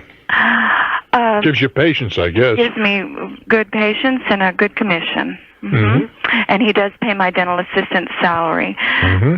So now, 9 months later, he's come to me and said that he's been doing some reading and he thinks he ought to reclassify me as an employee. I think what he's trying to say is he's afraid he may be in violation. As a practical matter, he tells you when to be there. He provides the tools of the trade, so to speak, does he not? Yes. The x-ray machine, all that kind of stuff. Yes. You got to be there certain hours. Yes. Yeah, you're an employee by But most standards. he doesn't control how I treat the patients. That's all dependent on him. Yeah, but that's a professional judgment. I mean, he's not looking over your shoulder say, yes, we should pull this tooth, no, we shouldn't. Right. Sounds to me like you're an employee. I think I would tend to agree with him. So I'm not arguing that because I understand it's a very gray area, and I've sought some advice, and one attorney told me yes, I was, and then another one said no, I wasn't, and then it was very gray. So I'm not arguing that. Mm-hmm. What I'm concerned about is that now if I accept that, he is going to adjust my commission down about 2.5% because he needs to cover the Social Security and Medicare. All right, let's talk about a couple of I'm just jumping in here. How much did you earn? I don't mean commit. How much was yours for the last? Well, about a month. Let's do it that way. About. Okay. You don't want the percentage of commission. It doesn't. That's not material. Okay. I earned about $5,000 per month. Mm-hmm. All right. Now he wants to reduce that $5,000 by 2.5 points. Yes. Or you're making $60,000 a year right now. Right. All right. That's $1,500. Mm-hmm. All right, it's going to cost him in excess of that. Mm-hmm. His here, the Social Security alone, right? Are my percentages correct? Now, let me figure here. Let me do them in my head again. Hold on now, 60,000, right? Mm-hmm. 6,000 is 10%, 600 is 1%, right? So he's going to say, you said 2.5%, that's $1,500. His end of the Social Security alone is going to be $4,000.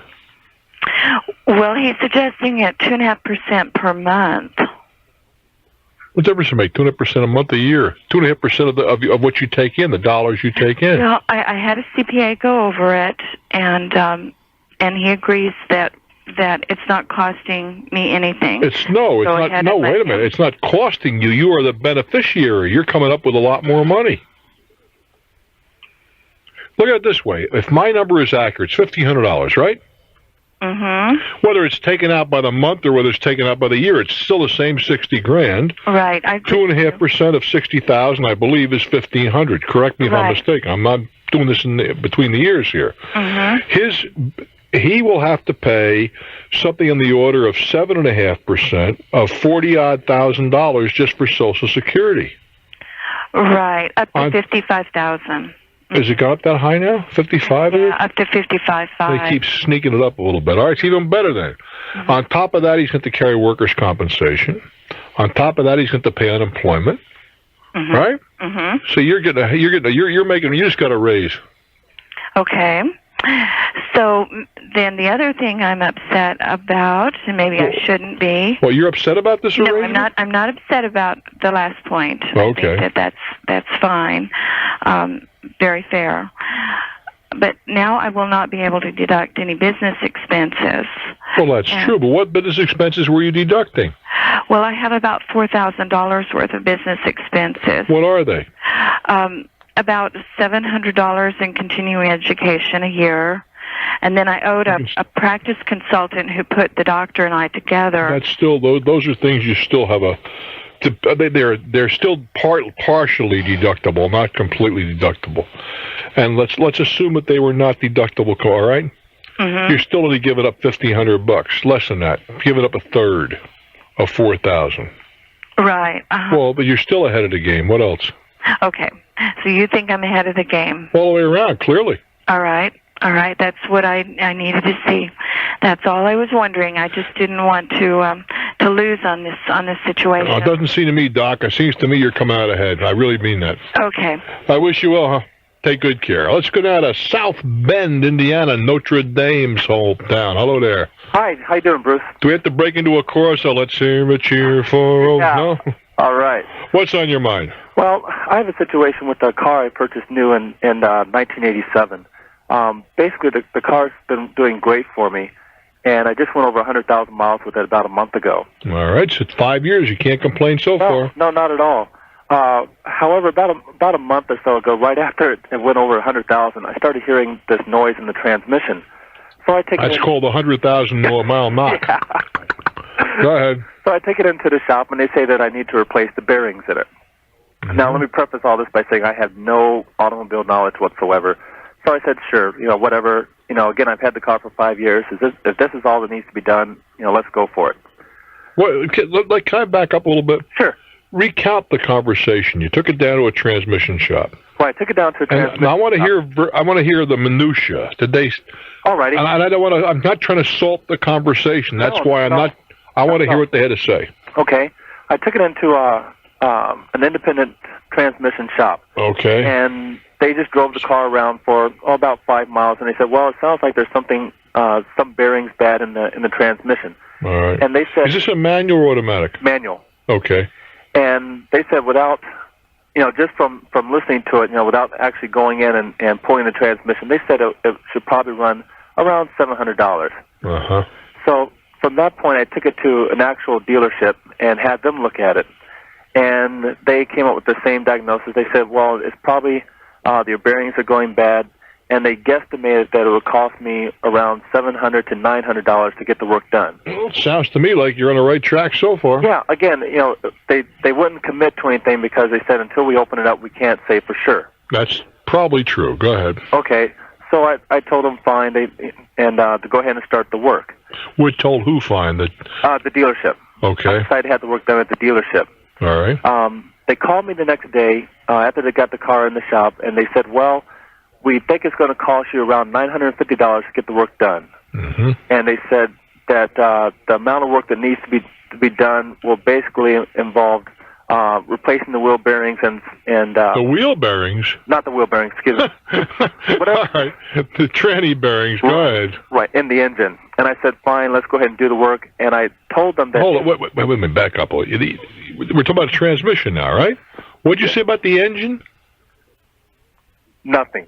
Yeah, you mentioned the word engine. You just said engine. Because I mentioned engine and transmission. To me, it's all the same thing. Well, trust me on this one. It's not the same thing. All righty. Well, I told them to go ahead and do the work on the transmission. But if the amount was to go over $950, or over $1,000, I said, give me a call so I wouldn't be surprised when I got the bill. So they said, okay. So about 2 weeks later, they tell me the car is ready to be picked up. 2 weeks? Yeah, that's what I said. So I go in there to pick it up, and right off the bat, they tell me that they had to replace the transmission because it was just totally shot, and that they replaced it with a transmission from a car by the same manufacturer but under a different name. Mm-hmm. Okay. Like a Chevy to an Olds, something like that. I mean, I don't want to pick on cars, but I mean, like, that's what you're talking about. Well, basically, from a 4-door car to a 2-door car in a totally different class. But the same manufacturer, though. Yes. All right, go ahead. Now they said it was the same transmission, this, that, and the other. All right. So I get in the car, and the shift lever is canted over now like 15 degrees, and the gears are sticking. And I drove it around the block. I came back to them. I said, I can't live with this. I said, what's wrong? And they said, well, basically that's the way the transmission is going to be because it came from a different vehicle. Well, but who authorized them to use a different vehicle? I did not authorize them to use a transmission from a different vehicle. Exactly so, nor would I. I'll tell you what, I want you to kind of get your thoughts really focused on this because we're going a little longer than I'd like. When we get back, I want you to tell me exactly what's going on, but try to get it really focused, okay? I'm Bruce Williams. This is Talknet. Talknet, 1-800-743-8000. I'm chatting with a gentleman in South Bend, Indiana. Brought down to the bottom line, as they say in accounting. He had a transmission put in his car. They put the wrong transmission in. The same manufacturer, the wrong transmission, and he's an unhappy camper. I understand why. What did you say to these rascals? Okay, well, I told him I'm going to drive it for a week, and I'll get back to you. Oh, you did. Well, you're more accommodating than I would have been. Well, what I wanted to do was be able to pinpoint exactly what the problems were. All right. Okay, on top of all this, the bill came to $1,300. All right. Okay, what I would like to know is do I have any recourse? I mean, I would, at this point... Did you pay him? Yes. Why? Because they did the work. Well, I wouldn't pay them. You authorized up to $1,000. You did not authorize $1,300. You certainly didn't authorize them to put in a bastard transmission. You authorized them to replace the transmission or repair it with parts comparable to the ones that were in the car when you purchased it. That's correct. Well, so they violated that. They violated what they should have done on 2 counts.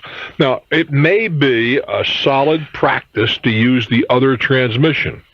I don't know that to be the case, but they certainly had every obligation to advise you ahead of time that they were going to do this, and if it isn't satisfactory, they've also got an obligation to correct the problem. And I would have kept the club. I wouldn't have paid them. I'd have paid them the $1,000 maybe, but not the extra $300. Well, what I didn't want, again, this had gone over for 2 weeks, and I had to drive rental cars and everything, and I did not want to get stuck with them holding my car until I... Well, I understand what you're saying. They're holding your car hostage. I mean, I just wouldn't have paid them. Is there any recourse that I have? Well, I don't know. You drove the car out for a week.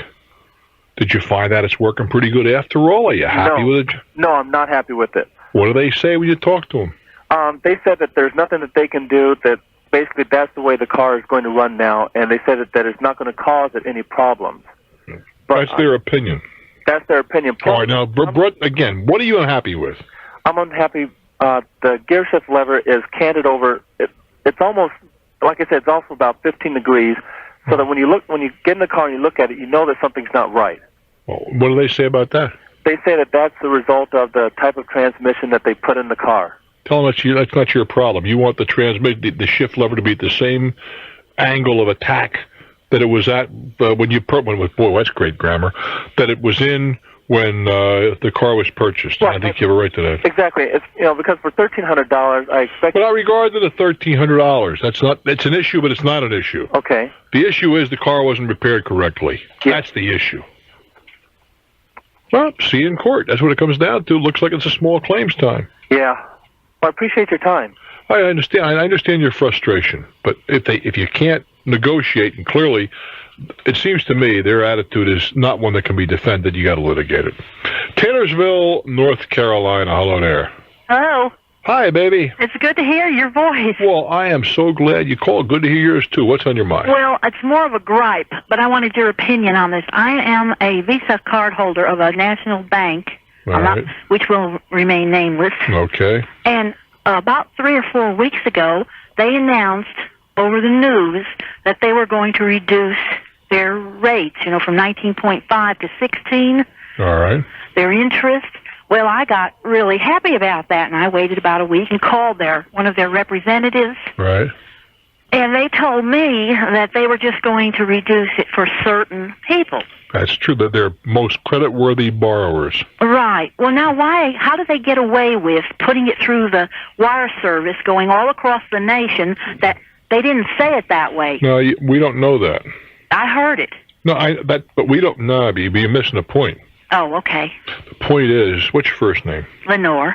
Lenore, more often than not, when a press release is issued or generated, it does not get repeated in its entirety. Oh, okay. And it's entirely possible, I don't know this to be the case, but I'd be willing to bet on it, that they said in their release that's under certain conditions or whatever, in 3 pages double-spaced, that they were going to do this, all right?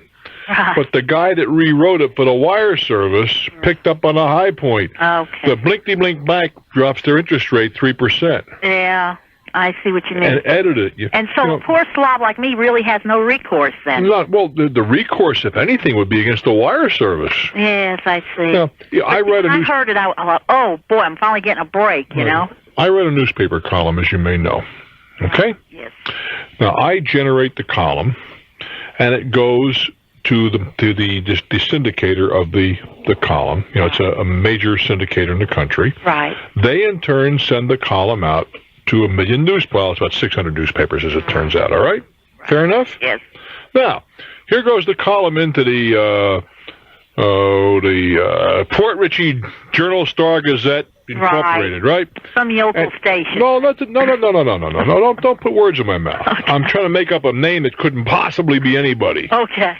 Now, they've got the column, and they got a space problem. So they whop out 3 lines. Some junior editor has to make this fit, and he or she whaps out 3 lines. Now, they aren't malicious. Okay. But those 3 lines can change the context of what I said completely. Right. Then a reader sends me a column and says, hey, stupid, how could you say such a thing? Okay. Well, I never did say such a thing. Right. But the time they get done editing me, in that one newspaper of the several hundred that print the thing, I did say something which was clearly stupid, but I had nothing. I had no control over it, and furthermore, I can't even respond in a column unless I write to that newspaper because the rest of the papers didn't print it that way. I understand that they rewrite columns and make them smaller, but this was over the news, over the radio. Well, don't you think that you don't think for a moment they don't cut them? They do, don't they? Oh, if you were to turn on one of the wire service machines in a newsroom, you'd have a whole box. If you left it without, you see now with today's technology, you can say I only want news on certain things and whatever. Yeah. If you had it read, it would run all night. Now you couldn't read that stuff. Yeah. So they edit. Then the news, then the radio station or television station itself does further editing. Oh, darn it. I thought I had a good gripe. I wish you well, dear. Thank you. Jacksonville, Florida, your turn. Hello there. Hi. Hi. Thanks for taking my call, Bruce. My husband and I listen to your show, and we think you give great advice, and I guess I need some. Go for it. We've got a minute and a half. Okay. I just had a baby in February. Best wishes. Congratulations. Good stuff. What? Thank you very much. I have a 4-year college degree in business administration, and I'm not working. I'm staying home with my baby. I imagine you're working your tail off. I am, but it's great work, and I love it. And I've decided that I would like to love it longer. All right. Now, originally we planned that I would go back to work in October, which would give me 8 months at home. And my husband makes... Very quickly. Okay, my husband makes $40,000 a year, and he thinks that we need me to go back to work so we can start saving immediately for college. I think we can procrastinate a little bit on that. I'm on your side. If it's only a matter of money to... Oh, my goodness, I heard a troll. If it's only a question, you can live comfortably on your husband's salary. It's only a matter of... Wait a minute. It's only a matter of saving money for this kid's education, right? or saving money, period. No, I think right now you want to be a super mom and stay home. I want to be you bet. That's right. I think that if you could see, if you said, look, we can't afford to live, we can't pay the mortgage, we can't make our payments, that's a different matter. You haven't said any of that. No, we can't. What you have said, I think, is that maybe you have to live a little closer, do without a luxury or two, and not save so much, but you want to stay home. I think you ought to have that right. I really do. I do wish you well. I'm Bruce Williams. This is Talknet. WPGC AM. My thanks to Sheila Jaskett, Bill Lally, George Bennett, Stu Bell, Walt Williams, all the nice people that make this thing happen. Tomorrow we'll do a little flying, and tomorrow night, high above the Big Apple, one more. Jacksonville, Florida, it's your turn. Hello there. Hi, how are you? I am well, thank you. Jacksonville is the new home of the new Miss America. The new Miss America. How nice. I make it a very solid point, the Miss America contest. Even though a friend of mine's daughter was one of the contestants last year. I just can do without you. I just think that, well, never mind what it's a joke. Anyway, I'm still with Bert Parks. Go ahead. Yeah, my question is, I'm 14 years old, and I'm trying to earn my way for the school trip this year to England and France. All right. And I have to earn $1,700 by January. You gotta be kidding. Pardon? That's by January? This is the end of September. When did you find out about this trip? I just found out about this about 2 weeks ago. Believe We're it or talking not. about October, November, 3 months. You got to earn $600 a month. I know. It's ridiculous. I don't think that's possible at 14. No. And I found out even the fast food, joints, they won't even take applicants until you're 15. Is that right? Some of them will. It depends on what part of the country you're in. Yeah. A lot of them, I've seen signs, 14-year-olds encouraged to apply. But it depends where you are. Well, I was up in... But you're not going to earn $1.50 a week. I mean, that's just... How come you just found out about the class trip in September? Because they just now, started getting information on it and giving us information. Well, I think they did that. That's very, very short-sighted. If what you're telling me is true. Right. It's departing in April, and you have to have all final payments 12 weeks before the trip departs. Well, I think that who's ever run this trip, in my opinion, at the very least, should have let the kids know at the beginning of the summer. Of course, you knew there was a class trip, right? Well, there generally is, sometimes. Yeah. But there are some years that it goes without them, so I wasn't sure. Well, but the thing is, you could have been saving all summer and working all summer, so part of the responsibility is yours. Now, are your parents in position to loan you the money? Well, see, they can't afford it. That's why I was going to ask you, I said loan you the money. I didn't say give it to you. Loan me. Yeah, you can work like crazy between now and January. They loan you the difference, and even when you get back, you got to pay for it, even if you've already gone. Well, they don't have the money. Well, in that case, I think you're out of luck, son. I mean, class trips to Europe are all very nice, but they certainly at 14 are by no means a necessity. Right. I understand that. I was a lot older than you are before I made those trips, except as a member of the military. I mean, they sent me halfway around the world, but that's a whole other story. Yeah, same with my dad. But, I mean, it's just not a necessity at 14. Why don't you plan on start working now for the trip when you're 15? You're 15. Well, you don't hear me smiling. Well, I'm saying for next year, start working now to save money. There'll be a trip next year. Possibly. Well, possibly. If not, the money, you throw the money away. If not, you still have the bread. It's not exactly the worst position to be in. Well, no. But I've been taking French for 4 years now, and I was hoping to go. Well, I can understand that, but you're still only 14. Right, but you got a whole life ahead of you. Yeah. And it's unrealistic to think you're going to make $150 a week. Well, yeah, but I still hope so. I still hope I get to go. I can't understand all these, these rich folks giving their kids just throwing away $5,000 so they can go just like that. And us middle class families, we have to push. Well, wait a while. Stop feeling sorry for yourself. That's a lot of crap. A lot of crap. Yeah, just what I said. Repeat it after me. That's a lot of crap. It's a lot of crap. That's right. You don't deserve to go. If an accident of birth, if somebody has more than you, fine. Hey, at 14, son, I was working a lot harder than you are. Well, you can believe on that and take it right to Barclays. Because I had to. Right. Now, my kids didn't have to, although they all worked because they work with me. But that's the luck of the draw. But don't give me this, those rich people, they can do this and that. You know what the answer to that is? What? Get rich. And then let your kids do those things. Right. This is a country that allows you to get rich. Mm-hmm. This is one of the few in the world that you can be born at any station in life and become wealthy, if you choose to. I'm trying to, so I can go on this trip. Oh, that's not wealth, son. That's not wealth. Well, no. I'm talking about the longer pull, and I understand where you can be a little bitter because some kids have more than you do. How many parents do you have? I have 2. Fine. How many kids do you know only have 1? None. You don't know any single people from single-parent households? No. Well, then you're living an unreal. I would bet my life there are kids in your school that have only 1 parent. Well, I'm sure there's 1,800 people in the school. And how many do you know? How many do I know? Yeah. Maybe 300. Well, statistically, if all 300 have 2 parents, you have blown the odds so far out of this, chances are there are a lot of single parents there you don't even know about. Well, if they have, yeah, that's what I'm saying. They probably haven't even told me that. But. Well, that's right. And they have less than you do in many cases. Mm-hmm. They're not crying. Neither am I. Yes, you are. When you started crying when you said something about, oh, gosh, those rich people, they can send their kids for $5,000 and whatever. That's crying. That's whiny. And that's beneath you. You can do better than that. You're starting to sound like my parents now. Well, what do you know? You'd be surprised how smart your parents are going to sound 10 years from now. Well, hey, life is not even. Understand that. Mm-hmm. It never was and never will be. There will always be people with more than you are. I don't care how much money you make. There's H. Ross Perot. He's got a ton of money, right? Yeah. But there's people with more money than he has. I know. And there are also very poor people, but they got more than others. There's always going to be somebody that's more successful and always somebody less successful.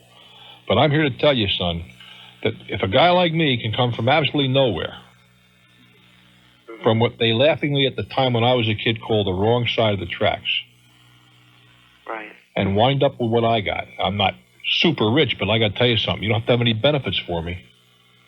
Mm-hmm. What's a smart guy like you going to do? You can even do better. The opportunities are there. You want to get down on your knees and thank God you were born in the country that is the most forgiving of any on the planet. This is the place, man. The only thing that holds you back is you. But for pity's sake, don't whine about those people who have more. Somebody once said the best revenge, if you feel revenge is necessary, is living well. Mm-hmm. Now, only you can control that. Right. But good luck, kid. That's it. How many hours a week do you mind working? How many hours a week? Yeah. I wouldn't mind working 24 hours a week. How about 24 hours a week? I wouldn't mind working that. How about That's 50? With school. And How about 50? 50. Yeah. Well, I want to be a journalist when I grow up, so I guarantee I'll probably work that and more. Well, journalists don't work a lot hard.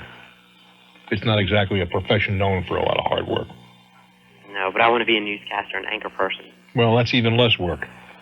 But that's another prayer. Hey, listen, I hope you make it big. I got news for you, though, there, too. Mm-hmm. You want to make important money? Yeah. You ain't going to make it there because the days of the Dan Rathers and the rest of that crowd are pretty much over. Right. That's what I told my mom. I said, goodbye, Dan Rather. I'm taking his seat. But the fact is, there's not going to be any seat to take. The major personality news people right. are pretty much over. CNN is proving people don't really care who reads the news. Now, there are areas in our business, happily, there's still going to be room for personalities. Right.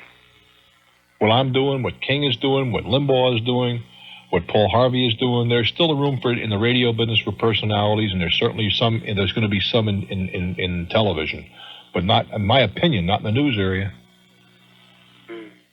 So he'll probably be doing it all by computer when I get older. It's not a question of by computer. The answer is that there was a time when everybody thought you had to have a major personality reading the news. Well, right. The world has found out we don't need personalities reading the news. Nobody really cares.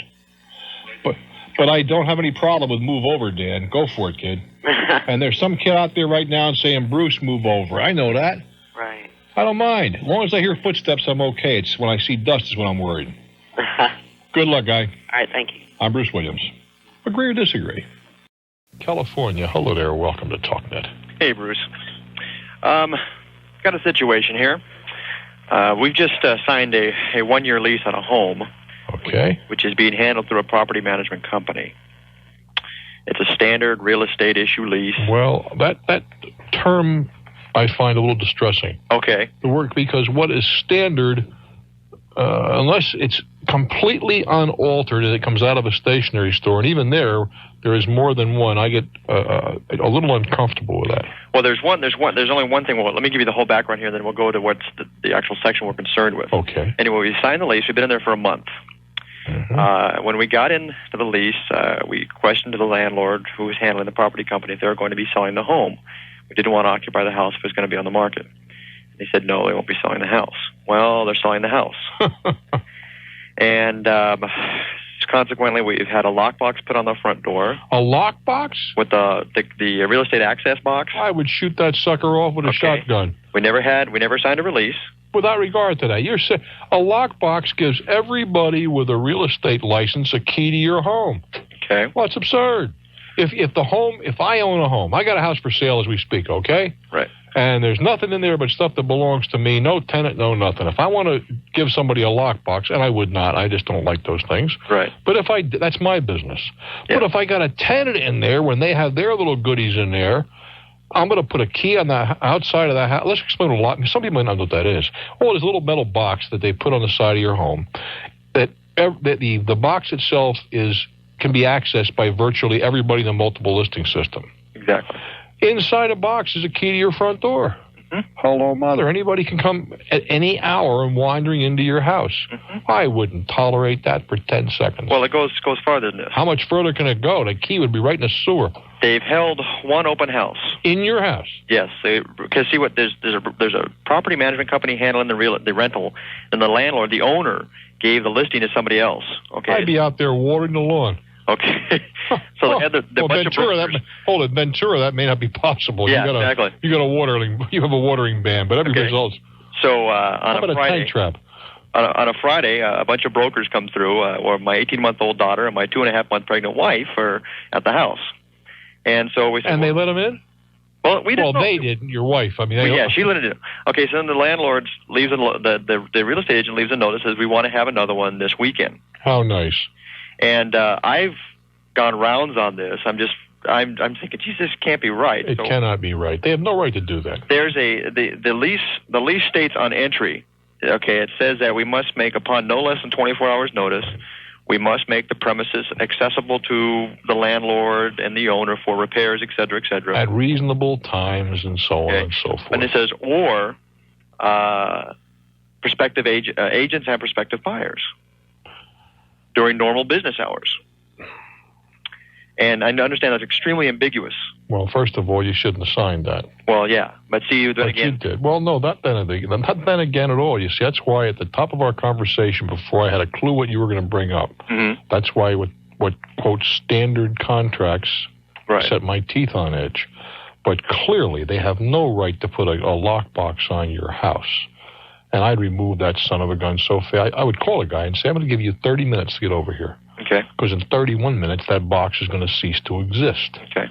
Furthermore, during that 30-minute period, if I don't happen to be in a house, I'm going to hold you responsible for anything untoward that might happen here. Secondly, you have no right to hold open houses in a rented home without my permission. It's one thing to call for a specific appointment at a time that's convenient to me. Which is we're more than willing to do. Hold on now. Let's not shoot ourselves in the leg here either. Yeah. I am prepared to do that. I am not prepared to allow you to have an open house unless you want to compensate me well for it. Okay. If you want to compensate me, I mean, let's face it, I'm willing to deal. If you are. Maybe you're not. I don't know. Yeah. But I'm willing to compensate. If you know, you want to give me everything I put in letter form to the property management company is exactly what you've said. You want to give me $250 for a Saturday afternoon? My wife and youngster will go visit one of our friends, and people are welcome. We'll make certain the house looks nice, and of course you'll be responsible for anything that happens to walk out of the door that didn't walk in with those people. That's what I'd tell them. Okay. No way in the world I'd tolerate that. Do you recommend possibly, because I've done this in writing and I've had no reaction. Well, but nothing's happened. Wait till they throw the next open house. Yeah. I'd be standing there at the door with a shotgun. Yeah. Well, like I told my wife, I said, we've got an 18-month-old daughter which can have dirty diapers, and that can be a plenty good mess. If they want to try to make this house sellable, we can make it very difficult for them. Indeed. But I've actually kicked on going to an attorney, have him put that in writing. I don't think it's necessary yet. Yet, okay. Yet. I would be really curious I'm going to let you go. You can listen to KVEN, right? Yes, exactly. But I could just keep KVEN on. I'd be curious if there's somebody in the real estate business that would like to take me on this, or alternatively support my position, okay? Okay. Let's find out. Good deal. Thank you for your call, my friend. Thanks a lot, Bruce. You're in the real estate business. You heard the scenario. Am I right? Am I wrong? Do you agree or disagree? I'd love to discuss it with you. 212-245-6040. 8,000. KSTP, the talk station. Well, my caller was from Ventura, California, and son of a gun, we have a real estate person from Ventura. Hello there. Hi, Bruce. How you doing? David Lowe would be proud here. Well, I saw you when you were here last. Oh, I hope we'll get back again. Thank you. I hope you enjoyed what you saw. Let's start with that. Yeah, I had a great time. Super. What's on your mind?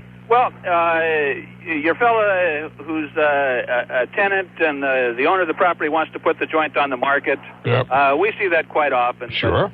As a practical matter, nobody's got any right to enter the property without the tenant's specific permission. And in fact, a tenant can withhold permission to enter the property. Well, if the lease says which will not be unreasonably withheld, don't you have to kind of honor that? Well, you do, but it also, the standard, and I know you don't like the term standard, but the pre-printed lease forms that are out and widely in use here say upon 24 hours notice. That's what his says. But can you believe putting a box on a house? Well, I see it happening, but I agree with your sentiments on it. Why'd there be a surprise when somebody put a key in that lock? Anyhow, Anyway, a professional realtor would cooperate with the tenant's wishes, take the box off, and make for appointments when he wants to show the place. Very well. That shouldn't be a problem. I would think not. But what about an open house? Here they want to have an open house now. Well, he described two situations. He described a situation where the broker brings all his counterparts in to preview the property so they know what's on the market. Yeah. So they know what the animal is. Mm-hmm. The other situation, if they want to hold the joint open for 3 hours or 4 hours on a Saturday or Sunday, I've got a couple of listings myself where the tenants once a month will cooperate like that. Hell, I'll bring them a fruit basket or something when it's all over with. Uh-huh. There ought to be some kind of compensation, I would think. What do you do in a situation like that if the guy said, well, we had the open house and that's terrific. My yadro just disappeared. Now what? Well, that's why we got errors and omissions and insurance that covers that kind of stuff. Indeed. Hey, thanks very, very much for your call. Bruce, have a good one. We'll see you on the next cruise you're on. The next cruise is November. You bet. Thanks, Bruce. Thank you, brother. Orlando, Florida. Hello there. Hi, Bruce. Hi. Just wanted to comment on the lockbox situation. Yeah. Where I do real estate, usually the lockbox is a combination type lockbox. Yeah. And the other real estate agent has to call and make an appointment before they can get a combination to it. But once they got the combination, then they can go 10 other times, can't they? Yeah. But once given out, you could. I got the combination. I can call 6 of my friends. Yeah, but even if it's only one guy, one guy, I wouldn't let him put a lockbox in a house I was occupying. I guess in the times of these days when you're trying to sell a house, though, the tenant should be the one to beware when he's entering into any contract that this type of thing could happen. And I think any professional real estate agent definitely, and I know there's some that aren't professional, but anyone that's professional is not going to get the combination and go back in with 6 of his friends. Well, I'll tell you what I'd be doing, seriously. No joke. If you put a lockbox on my house, right, I would get my little old electric drill out, and I'd drill a hole in the top of the lockbox. Then I'd run, or before I did that, I'd race down to my friendly hardware store and buy 2 or 3 good-sized blocks of paraffin. And then when a guy opened up the box, all he's going to find is a big block of wax in there with a key in the middle someplace, which might slow him down just a tad. Yeah. Or at least I'd capture his attention, I guarantee you that. Well, I would just hope that there's enough professional realtors out there that would not happen, but I understand your concern as well. It did happen to him. It did happen to him. There you go. Okay. Hey, I wish you well, my friend. Okay, Bruce. Thanks so much for your call. Thank you. Detroit, what's on your mind? Hi, I got a little bit of a problem with the contractor. I had some electrical work done, and after the guy left, one of the circuits didn't work properly. Yeah. Okay. So 3 times had the guy come out and fix it, all the time saying that, it hasn't worked since the last time you were out here. So finally, on the 4th time, my mother-in-law house sat for me, and the guy came out, pressed one of these reset buttons on a ground fault interrupter thing. Yeah. Okay, it was there 2 minutes, it was $45, and my mother-in-law writes him a check. He charged you just to come out. Well, this is a bad businessman. Well, wait a while. I mean, if under ordinary conditions they're entitled to a service call, but you were having problems to begin with, right? Right. On new work. Right. And so what happens is he calls my mother-in-law all upset, and says, we're going to sue because you stopped payment on the check. She stopped payment on the check without my even knowing about it right away when I told her, you shouldn't have paid him that. Mm-hmm. So she stops payment on the check. Mm-hmm. He calls up, tells her he's going to sue. Mm-hmm. Well, I'll tell you what. You hang on to all those little threads, and we'll try to build a tapestry around the corner. I'm Bruce Williams for Talknet. I'm talking with a gentleman in Detroit, Michigan. His mother-in-law paid a bill which he didn't think should have been paid, and I don't think so either, to tell you the truth. Somebody came out to service an electrical system was just put in. They charge you $45 for a service call. Is that true? That is correct. And you just had the work done, right? I just had the work done. By this guy? Well, what happened is he had actually taken my furnace blower off the circuit that had the lights on it. Mm-hmm. So he put a new circuit in. Right. Okay, because it had blown the breaker. Right. Okay. And at the same time, it had tripped the ground fault interrupter thing without my knowing. I don't know anything about electric. And so... But the problem at least had its genesis in the new work. Yeah. Well, and I wouldn't pay him either. So now you stop payment on a check. Yeah, and he says, you can't do that. That's illegal. Well, you can do that. It's not something that I have a lot of enthusiasm for, but you can. So when after he yelled at my mother-in-law, I got on the phone with him. I called him back, and I said, what's this all about? He says, well, my man swears he checked out the circuit afterwards, and my having to come out there is a new service call. And he said he was going to sue me when he talked to my mother-in-law, so I says, well, then sue me. Hung up. Next day I had second thoughts, and I just called up and I says, well, send me an invoice and I'll pay the darn bill. Why'd you do that? I haven't seen an invoice yet. Well, why would you say that? I'll pay the bill, though. Well, it's just like, for $45, I'd rather just, I don't want to have a big hassle with collection agencies and everything else, Okay. So, I mean, it's just $45, I'd pay the bill. That was 2 weeks ago. I haven't seen a bill yet. Mm-hmm. So, I mean, he couldn't be doing anything behind my back, could he? That's what I want. Well, he may be getting a lien on your firstborn child. Have you checked the kid out tonight? Well, I know there are such things as mechanics liens on the home. Well, he could do a lot of things, but we're talking about $45. So I should just sit it out then? Well, you said you did more than I would have done. You said send me a bill and I'll pay you. Well, I've known a few people that have used them, and nobody yet has gotten an invoice. It sounds like the kind of thing IRS would like to know about, but that's an whole other story. Well, it's an entirely different story. Yeah. But he doesn't seem to be the kind of guy that sends invoices, so... Well, first of all, an invoice wouldn't have anything to do with his IRS Well, I think he likes to have a lot of cash unreported. Well, that may or may not be the case, but I mean, you sent him a check, so that has nothing to do with anything. Okay. I just said, if you agree to pay, if he sends you an invoice, pay him. Okay, I really don't have any big worries. No, I really don't think that they're going to take your house away. Oh, well, see, I worry more about bureaucracy than money. Take good care, sweetheart. Thanks a lot. All righty. My goodness gracious. Yeah, guys are sweethearts, too. What's the matter with you fellas? Hey, I'm going to go back to Bellevue, Nebraska with a gal with the cheerleader's warm-up pants, right? Right. I don't know what happened to that line. Do you pay your telephone bill? I'm at school. Uh-oh. Okay, so you ordered all these little uniforms and you paid cash in advance. Yes. May I ask why you did that? Because that's what they say in their rules, on their little brochure that they send. That you have to send your money, and then they'll send you in 6 to 8 weeks, they'll send your merchandise. Mm-hmm. So how long ago has it been now? May 4th. 5 months. Well, that's a long time between pit stops, isn't it? Yes. And you contact them, and what do they say? They say, first of all, they're in the sewing room. They're being cut. They'll be there in 2 weeks. Then the next is the same story. And then there was a flaw in the material. We have to recut them. Then my assistant principal called, and they said, oh, well, we have to put those at the end because they're just one of a kind. But now they won't even talk to us nor answer our correspondence. Well, you have a school board attorney, don't you? Yes. Why don't you have him correspond with them? And is there anything we can do beyond that? Well, I don't think there's any. Well, yeah, there's a bunch of things you can do, but none of them are going to help you very much. Okay.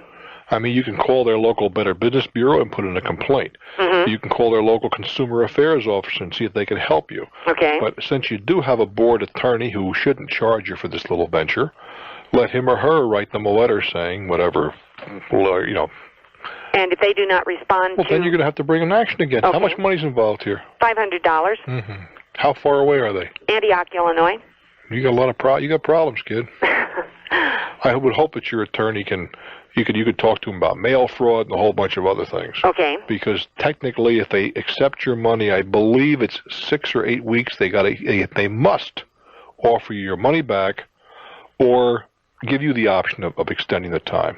Okay. But given that set of conditions, I'd have the local school board attorney whip out a letter for him. Great. I'll do that. And what are the kids going to wear in the meantime? I don't know.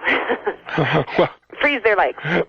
Listen, did you ever see a cheerleader ever at 30 below zero who was worried about the cold? No. I mean, they wander around and they wouldn't care if their legs turned purple as long as they look good. That's right.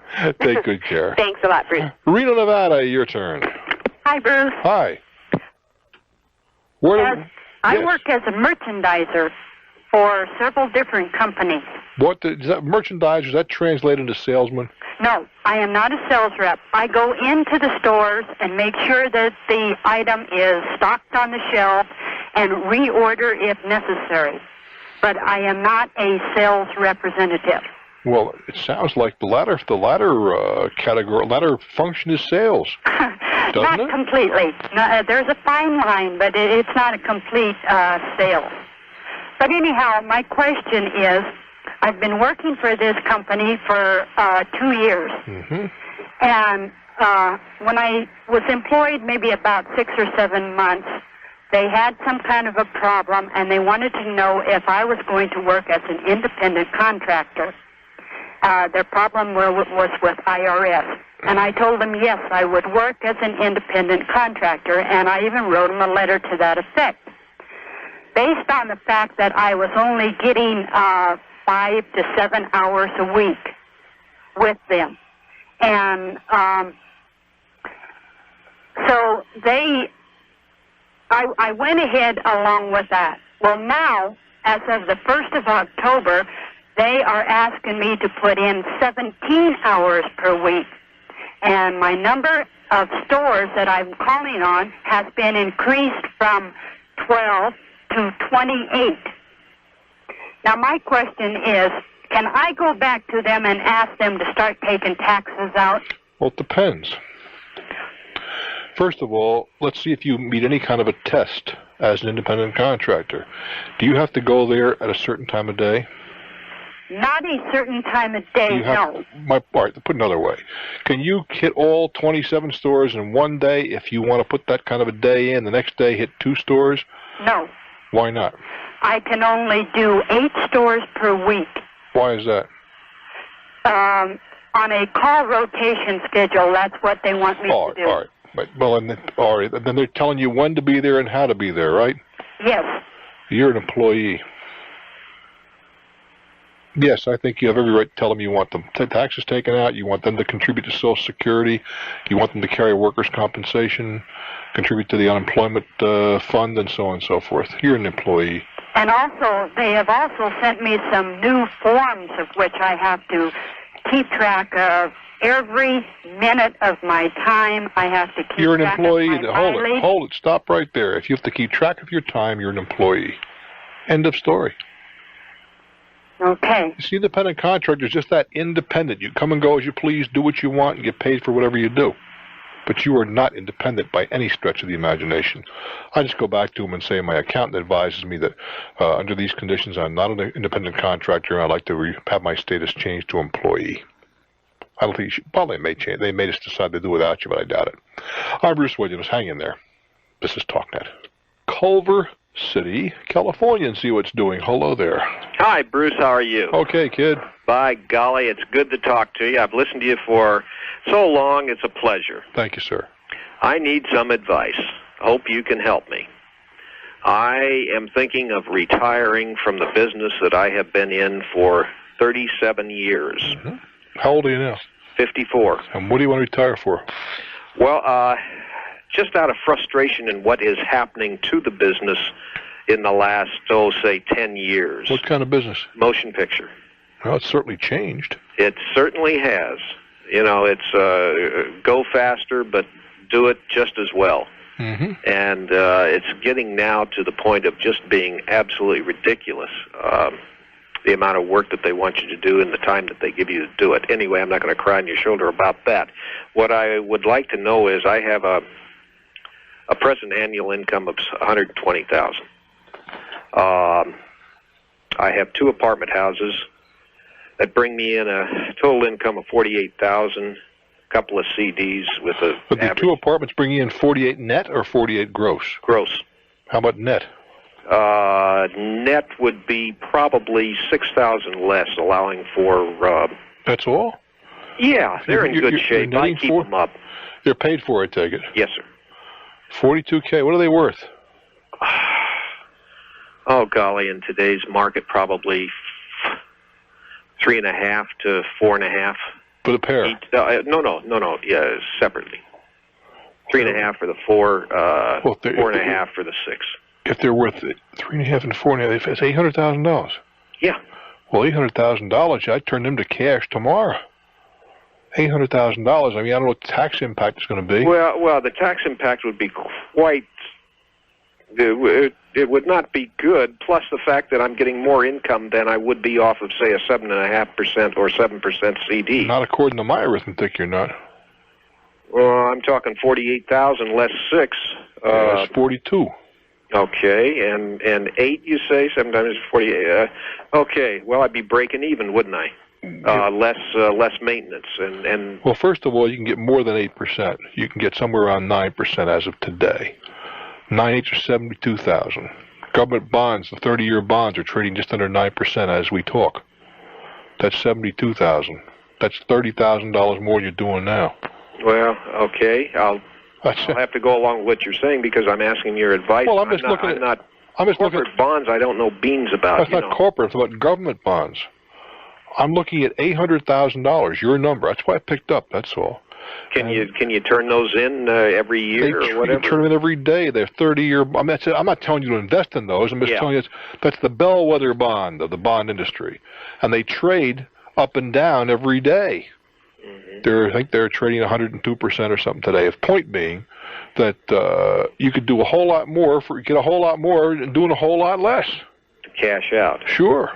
Well, even if I took that once in a lifetime, 125. You wouldn't get that on that. This is income property. That's only on your primary residence. Yeah.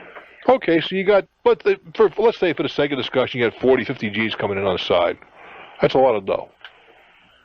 Yes, it is, okay. And I certainly can't complain about that. Now, what I was going to ask you was, do you think I'm too young to? Probably in 6 months, I'd be climbing the walls. I know I would with my disposition. I'd be going out looking for some other business to get into. Do you think would it take 6 months?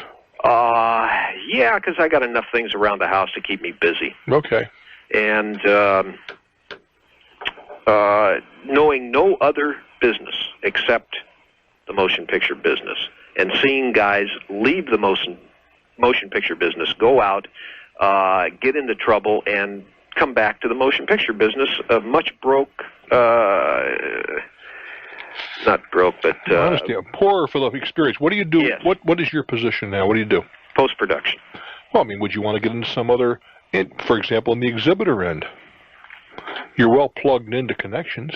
Not really. Not for exhibitors. Post-production is kind of it's not a dead end. You could get into production. I'm just saying that you must know people. You make a phone call to talk to somebody. I didn't say you knew much about it, but the point is that happens to be a business where being connected is the key ingredient. Oh, absolutely. Yeah. Well, I'm just throwing things on the table, that's all. Do I think first of all, I think your analysis is accurate. In a few months, you'd be crawling up the walls. You're entirely too young to retire. Now, does that mean you couldn't do something else altogether, like run a soft ice cream stand? Sure you could. Could you make as much money? Probably not. I don't think the money would be that much of a of a problem. I think that something just to get away from what I'm doing now. Well, there's a ton of things to do. First season in, 37 that I really have not been enthusiastic about coming back. Mm-hmm. It's a sad situation, but here's the thing. There are just dozens of things that a guy with your ability and your capital could do. Retail, wholesale, service, and whatever. There's a dozen things, dozens and dozens of things.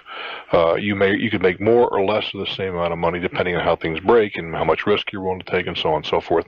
I don't think you ought to be into something very heavy-duty risk. I really don't at this point. But there are things you go into with a minimum amount of risk. Now, let's assume for the sake of this discourse that you think, gee, it wouldn't be bad to be in the soft ice cream business, all right? Okay. Go out and get yourself a job for $3.35 an hour for 6 months in the soft ice cream business. Then if you still like it, then maybe you're going to go buy a place. But I wouldn't just go out and buy one on the come. Oh, no, absolutely Well, there's a ton of other enterprises, but you're fortunate. You have enough money that you can live on quite comfortably, right? I hope so. All right, so go out and get yourself a job. I don't care if you volunteer in something you think you'd like to do. That's entered my mind, yeah. And if it works, fine. If it doesn't work, all you've lost is your time. That's correct. You don't have to go walking back in with your tail between your legs because you can't eat. Well, it's just that I in a sense, I feel guilty. Why? I don't know. What's to be guilty about? I feel guilty about all my friends are 10 years older than I am, and they're retiring, and I kind of feel a little left out because they're telling me where they're going and what they're going to do. Well, and I'm and here I am in a business that I really don't like anymore. That's like the guys in the water, they're in there splashing around, say, come on in. You say, isn't it cold? Of course not. Come on in. You finally take the plunge and you freeze. Keep your mouth shut. We'll get the rest of the suckers in. No, if I wasn't doing what at 54 years old, you're not doing what you like to do, go, and you have the luxury of doing something else, go do it. I just wouldn't leap precipitously. If you see something you think you'd like to do, get a job in that business. Hit your 6 months or a year. If it's something you want to do, then buy the business. Good luck, my friend. I'm Bruce Williams. This is Talknet. All righty, it's time for us to go to Wayland, Massachusetts. Your turn. Welcome to Talknet. Thanks, Bruce. I need some advice about buying a used car. Uh-huh. I got talking about this subject a week or so ago with a friend, and he suggested that I check out one of the national car rental agencies that sell used cars here in the Boston area. Okay, I assume that you use the word national generically. Yes, generically, that's right. As opposed to the National Car Rental. No, I didn't mean that. Okay. And I'm just wondering if what your advice is on that. Oh, it's a good place to buy a used car frequently. Do you think the cars are abused at all? Well, sure they're abused. When you rent a car, do you take as good care of it as you do a car of your own? No, but on the other hand, I don't have a mechanic looking at it on a daily basis. I was about to point that out. Yeah. But your question was, do they get abused? Yeah. And the answer to that question is yes. The prices are good, you think? Prices are decent. Their guarantees are good. Obviously, like anything else, you have to shop a little bit and take a look at what you're buying. Every one is not a bargain. And a lot of that stuff eventually will wind up in a wholesaler's. But there are some good buys. They turn their cars over very regularly. Most of them do anyway. What's the typical mileage that might be on them? About 25,000. Uh-huh. In most cases. Now, some more, some less. The way most of these companies try to work, you notice I said try, is to get the car free. Do you follow me? No, I don't. In other words, they buy the car for $1. They try to sell it for $1. Mm-hmm. They buy at a very good price because of the quantities they buy. They try to sell them about the same price, so the cost of the car is the cost of the money. Geez, I don't know what car markups are, but that doesn't sound like it's a terrific deal. And how do you come to that conclusion? Well, do they get maybe 12 or 15%? I can't tell you what the percentage is, but I'm telling you that you can buy the cars from them at a competitive price. Mm-hmm. And that, first of all, where do you find very many used cars with 20,000 miles on them? Let's start with that. Sure. Not too many. I mean, the average person will want to run at 50, 55,000. So to get a one-year-old automobile is difficult to find used. Would you agree to that? Yeah, absolutely. Okay. You're correct when you say their cars are reasonable. There can be exceptions, but reasonably well maintained. because they have to be. I mean, they're washed, they're waxed regularly, they do at least a line check on them. They certain do good preventative maintenance, all of which is to your advantage. And they buy them right. When you buy 2,000 cars, 3,000 cars at a pop, you're entitled to get a good price, are you not? Sure. And the idea is that, in theory anyway, you sell it for what you paid for it, so your cost is the cost of the rent on the money, which is not a bad deal for everybody, because I have no problem with that.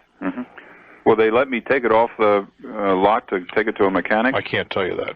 I don't know. I suspect they will. If they don't, you think I should? Well, you got two choices. Bring the mechanic to the car, and there's a lot of things he can check and some things he cannot on the spot. But I mean, just a good mechanic, and when you're talking about that engine as new as this can listen to, and that's what you're worried about, the engine and transmission, should be able to tell us by driving the car and listening to the car. But most companies will allow you to take it to a mechanic of your choice, as long as the mechanic isn't in the next county someplace. Yeah. So your advice is to go ahead and investigate it? Oh, sure. I'm not telling you to buy, but I would most certainly look into it because it is a viable way to find a good used car. Fine. Take good care. Thanks very much. Oh, and when you buy the quantities they buy in, they're entitled to a decent price.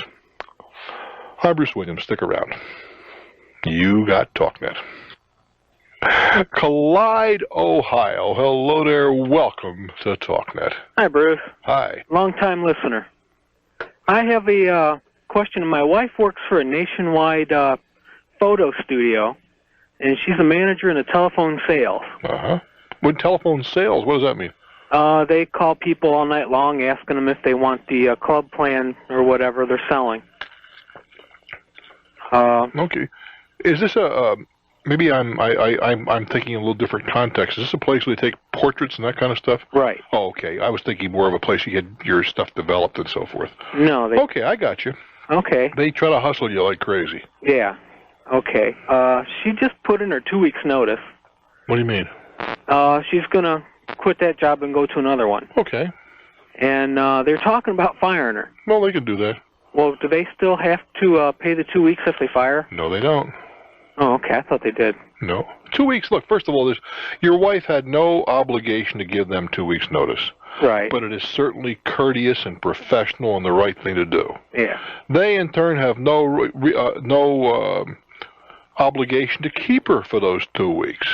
But they also have a moral obligation, in my opinion, to pay her since she did give a notice. But I don't know of any legal obligation to give it to her. Okay, if they want to be nice, they can. If they don't want to be nice, tough. That's the same thing is true with an employee, too. Yeah. They can just call and say, I'm not coming in tomorrow. That's the end of the mail. I'll be here for my check. Your wife proved that she's a lady. I hope they prove they are as deserving of the same accolade. But if not... Yeah, she's treating them nice. I just hope, they don't try screwing her over. Well, all they can do is fire her. Yeah. So she gets a couple weeks off. That'd be nice. Take care, kid. Thanks a lot. Let's go to Lansing, Michigan, and see what's happening. Hello. Hi, Bruce. Hi. I'm wondering if you might be able to help me make a decision. Well, accelerate, because we only have a minute and a half to spend together. Okay. I am buying a home. $72,000 is the price that we are offering. Trying to make a decision on how much to put down. Well, wait a minute. You said you're offering. Was your offer accepted? We offered, and it was countered at 72. All right. So is that your number, 72? Yes. Okay, fine. How much do you earn a year? $36,000. Well, you're well within the parameters. So go ahead. Right. Put down as little as you can get away with. Okay. My concern was whether or not it would. If we put an extra $1,000 down, it's going to take us 10 years to get that back. That amount per month. It's going to cost us 3 times that over the term of the loan. Yes, but the other side of that is that you're ignoring is if you don't put the $1,000 down, the money will be working someplace else, earning money. It's an offset. Okay, well, that's why I called you. You see what I'm getting at? Well, think about it.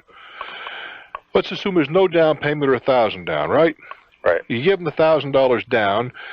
You don't pay an extra. In this case, let's say it's 10% simple, $100 a year interest. All right. Right. If you don't give them the $1,000, you pay them $100, but you get the $1,000 working someplace for you, hopefully earning at least $7 or $8 for you.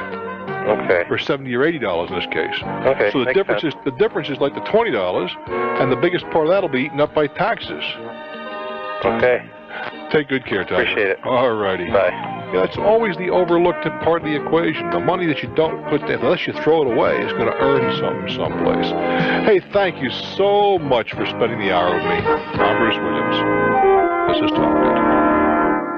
Someone to talk to, something to share, someone you know who will always be there. Tune in, turn on, Talknet. We care. Well, hello there. How are you? I'm Bruce Williams. Welcome, my friends. Welcome to my world. Yeah, welcome to Talknet. We're so pleased you're a part of this thing. We are indeed, and we're very, very happy that all the people in New England are making Talknet the most listened to talk presentation. You believe that?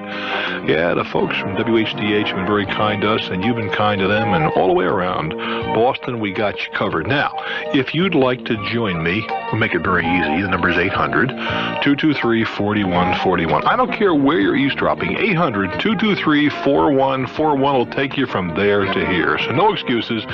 Let's get on the horn. Let's make this thing work. Oh, yeah, if you're driving, please use that seatbelt. I'm Bruce Williams. This is Talknet.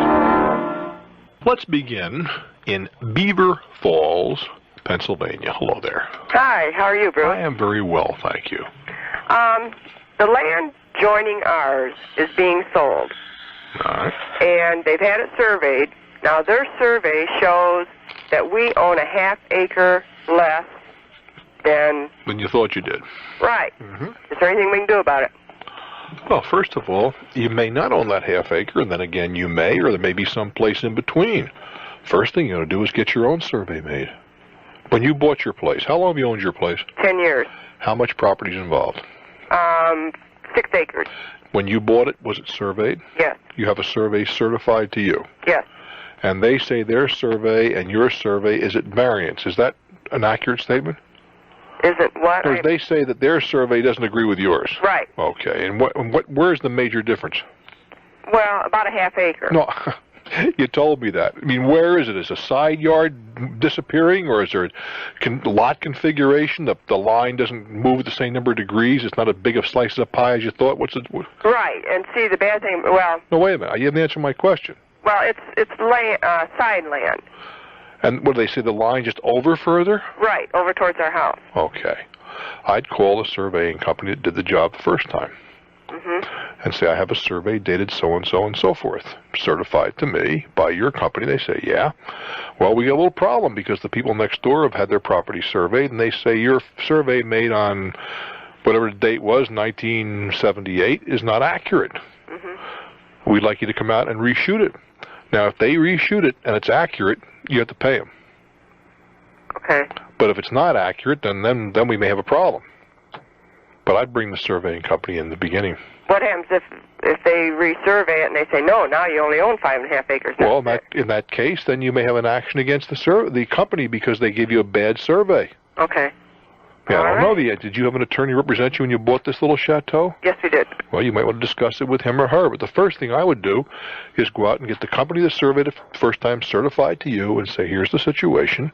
Let's come out and shoot a new line. Okay. Because we're only going to talk about this if it's the one side line, right? Right. We have no problem with the depth. Is that correct? Well, it runs down to river frontage. All I want to know is the problem with one line or two lines? One line. Well, that's all you got to do is have that one line shot again, don't we? Okay. To see if that line is accurate or not. All righty. Because it's not unusual to lose a little property on a survey or gain a little bit.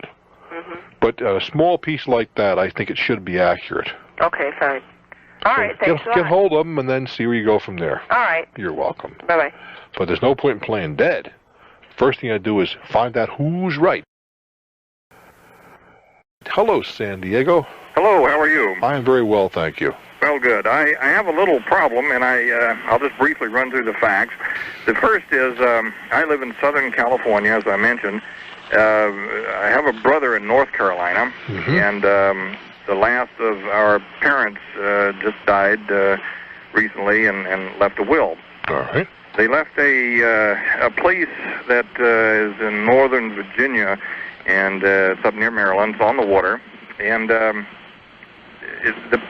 will is not very specific. It just says basically our property shall be divided equally. Well, that's about as specific as you can get. Okay. We'll have the property, what's the term I'm looking for? Oh, Bruce. Appraised? Appraised, thank you. We'll have the property appraised, if necessary, by 3 appraisers. One for you, one for me, and one we both agree on. I brought that up to him. And we'll take the average. He says he doesn't have the money to do it. Wait a minute. You see, I understand you're a little short dough. I'll work out a payment schedule for you. I see. Well, how much is the property worth? I'm not. It hasn't. I don't have an appraisal, but I'd guess somewhere between 150 and 200. All right. So you want your 75,000? What you're telling me? I think so. I really don't have any use for it. You really can't force. You really can't force them. You mean even in the court, I can't force you? You may or may not be able to. That's right. That's why I keep saying to parents, don't leave your property to the kids undivided. Yeah. But they did. They're dead, and it's over with. Well, that's right. And he has an obligation as the administrator or not administrator in this case, executor of the will, right, to carry out their wishes. Now, when it says it shall be divided equally, does that indicate that it should be physically liquidated, or does that just that could be argued. I see. And that could be argued that the parents meant it should be but they should have said liquidated and sold, and then the money's divided. Yes. Well, see, but usually the will would say, if it's written properly, my executor is directed to dispose of and divide. But they didn't say that. No, they didn't. And this, was written by the attorney, but it's a very, very simple document. Mm-hmm. And I didn't know if divided is going to mean. Am I have to force this in court, or? How old is your brother? Well, let's see. I'm 45 and he's 47. All right. Now, what kind of money does he earn? Oh, I don't think a great deal. Probably in the 30s somewhere. Was there any other money in the estate besides the property? Oh, it's probably $15,000. Well, that would give him a down payment. There's $7,500 of that's yours already. Correct. You got a tough problem, kid, because nobody else is going to buy half of that place. That's correct. And I'm wondering if a judge would. I mean, I know you can't tell me this for sure, but would they tend to look at it as though if it can't be settled otherwise that it should be liquidated? In all likelihood, yes. I see. But that's, I mean... and giving him the right of first refusal. Yes. Well, certainly, and I wouldn't mind that. It's all his if he can do it, but I get statements like, well, let's hang on to it and you can share in the increased profits, when we sell it in later years. You say, I don't want to do that. I want to invest the money in California. Yeah, and he thinks I'm being hard to get along with, so, and, he wants to smile and just sort of let it pass, and I don't. Well, it's very nice because he can use it. I can understand his point of view. Correct. He says, by golly, I'll tell you what I'll do. I'll even pay the taxes and maintenance, huh? Well, he offered to split the taxes with me, but he did say that he'd try to keep it up. Wasn't that nice of him as he's sitting there enjoying the fishing? Exactly. No. And it's since our parents are gone, it has no meaning for me particularly, and it's just meaning is nothing in this instance. What we're talking about is the guy wants to use the property on your money. And you correct. Say, look, brother, I love you, but figure out a way to buy it from me, or we're going to sell it. Yeah, and I think basically his response has been thus far is you can't make me. Well, and I'm really trying to stay out of court on it, but I guess there isn't any way. It's just if he takes that attitude, you can say, well, maybe I can't, but I'm sure going to make a strong effort. I see. Good luck. Well, thank you. You're very welcome. That just points out where there's a will, there's a fight. I'm Bruce Williams for Talknet. It's time to go to the Big Apple, New York. Hello. Here I am. Good evening, Bruce Williams. Hi. I have a manuscript that was left to me by my brother before he died, and I went to a couple of publishers and nobody would accept it, and finally one did, of the category of the vanity press, know. They'll accept anything. Yes. Now, they're well known. This is a publisher that's well known. Statement stands. They'll accept anything. Yes, I know that. Is there any way I can You can tell me how I can check up to see that they will do what their contract says they will do. Well, what does their contract say they'll do? That they will do the advertising and publicity and the jacket design and send copies to various reviewers. I don't think that reviewers will even review the book. Well, that's true. I think you're astute, but they didn't say they would review the book. All they said was, they'll send them. I get it. That's true, and that's all. You got any idea how many books I receive around here a week? I am sure that you do. Now, my real reason for going to them is that I want to leave something of my brother's in print before I die, which will be not in the not-too-distant future. Well, why do you want to do that? Leave something in his memory. Well, why don't you take some money and endow a chair at a local school? I want his book published. But who's going to read it? I will send it to his old high school. I will send it to various places that knew him. Who's going to read it?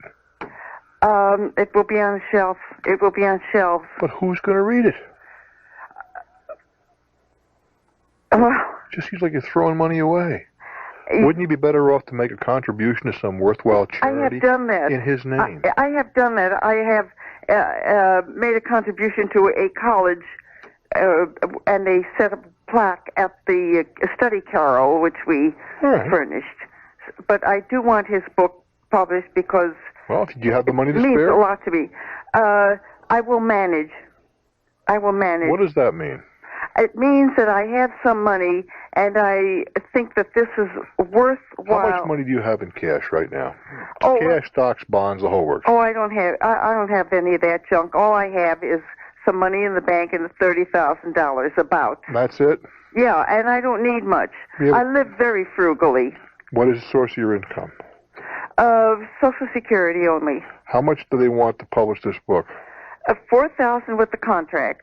Yeah. $4,000 with the galley proofs, and then $2,400 at the completion of the book. That's $10,400. Yes. It's crazy.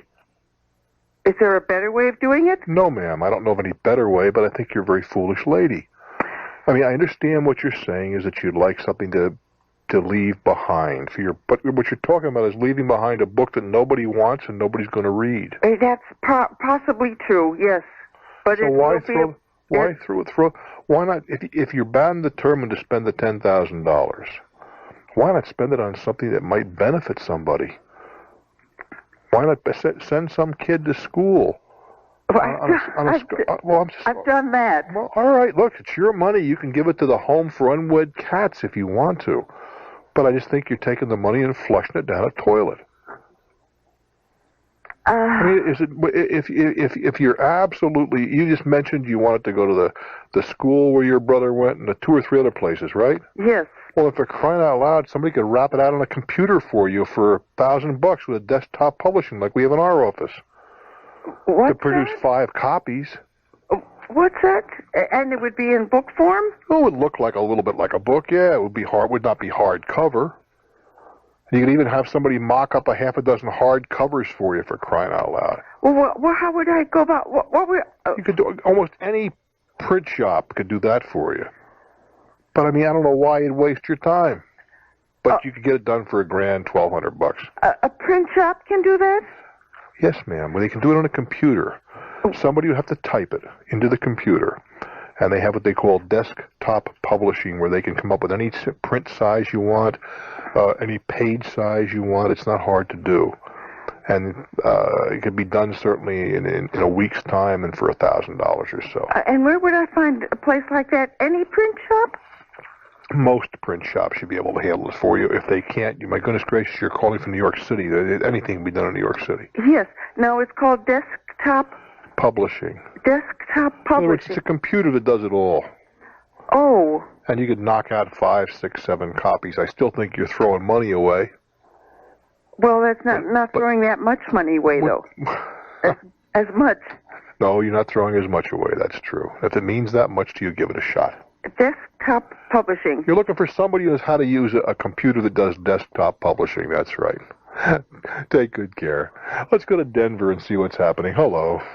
Hi, Bruce. Hi. I have a question about car companies. Well, what's your question? Okay. I applied in mine and my husband's name for a vehicle. What do you mean you applied? You need to get credit, you mean? Well, yeah, we applied for credit to get a pickup. All right. And then they gave us our credit rating back, and they said that they turned us down because my husband has some kind of a collection over at the collection agency in Pueblo for $72. All right. And so I was wondering if, and they said that my credit was completely clear, and it was good. And I was wondering if I went and applied in my name and my maiden name. Let's start. Does your husband owe the $72? I don't know. It's from like 3 years ago, and he doesn't know nothing about it. Well, why don't you go find out? Yeah, I could do that. Well, I think that would be the smart thing to do, but that's the only thing that's holding things up. Yeah. Well, see, they're giving us a special discount, a $750 cash discount, and $2,000, and it ends tomorrow. And it was a really, really good deal. Well, why don't you go to your local bank then? They won't loan me any money because they say I have no credit, and I've bought 2 vehicles, and I paid one off 10 months early from the same company I'm trying to buy one from. And they say I have no credit. All right, so you're saying they turned you down because of this one item? Yes. And yet you've established credit with them and paid them on time? That's just Yeah, I have. Oh, My husband just has this one flaw against him. All right, so what are you asking me very quickly? Well, I was wondering if I applied in my maiden name under, my income. Yeah. How much do you earn? I earn about $2,000 to $25 a month. Yeah, you should have no trouble. Well, would they? Yeah, but when they look it up in their computers, would they realize and say, "Well, hey, this girl just applied"? They very, very well match it up, but you may, if you have the credit you've described, that you paid off vehicles with them, and you have nothing of a problem in your background, it's entirely possible they'll finance it for you. And furthermore, for a $75 item, I suspect if you bring it to somebody's attention, you might be able to get that little credit blurb waived. But get a copy of the report to see what the problem is. I'm Bruce Williams. We're Talknet. Alrighty, we're going to try the guy with a cheap telephone again in Ventura. Hello there. No, this isn't the guy with the cheap telephone again. It's not. No. What happened? I thought it was. No. All right. Michael, what did you double-cross me? It's all right, Michael. Go ahead, sweetheart. It's been one of those nights.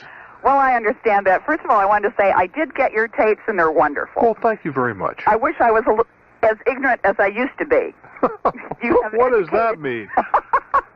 Well, when I bought my house 20 years ago, I just signed everything, and it went like clockwork. Now my 25-year-old daughter, who has recently gone into the law enforcement business, found that taxes were killing her, and we have endeavored to buy a house for her. For her? Yes. That's very nice of you. You're very No, generous. not for her. She's buying it, but I have to help sign the papers to qualify her. All right, well, then you're helping her. Okay. Well, that's true. Not monetarily, but with backbone. Well, wait a while, though. If things go a cropper, you'll be helping her monetarily. That's fine. I'll kick her out and rent it, and I'll have a good investment. All right. As long as you do that. Okay. Well, as long as you kick her out, if it came to that. Terrible. Anyway, when we saw the house, it was not listed with the agent who was showing us the house, which was fine, well and good. And when Kelly, my daughter, went back, I sent written instructions with her because I knew what was going to happen. They're going to lead her down the garden path, and she would sign anything. I cautioned her about it. And she says, oh, okay, and took in hand the things that I had written out. All right. Well, the deposit receipt no way reflects what was written out, and the escrow instructions do not reflect what the deposit receipt says. Lovely. So we trundle off to the attorney the other morning, and he suggested these changes. And I am in the process of firing up the hotkeys on the computer to write all of this down because I do not want it verbal. Of course not, because verbally it means nothing in a real estate contract. That's right.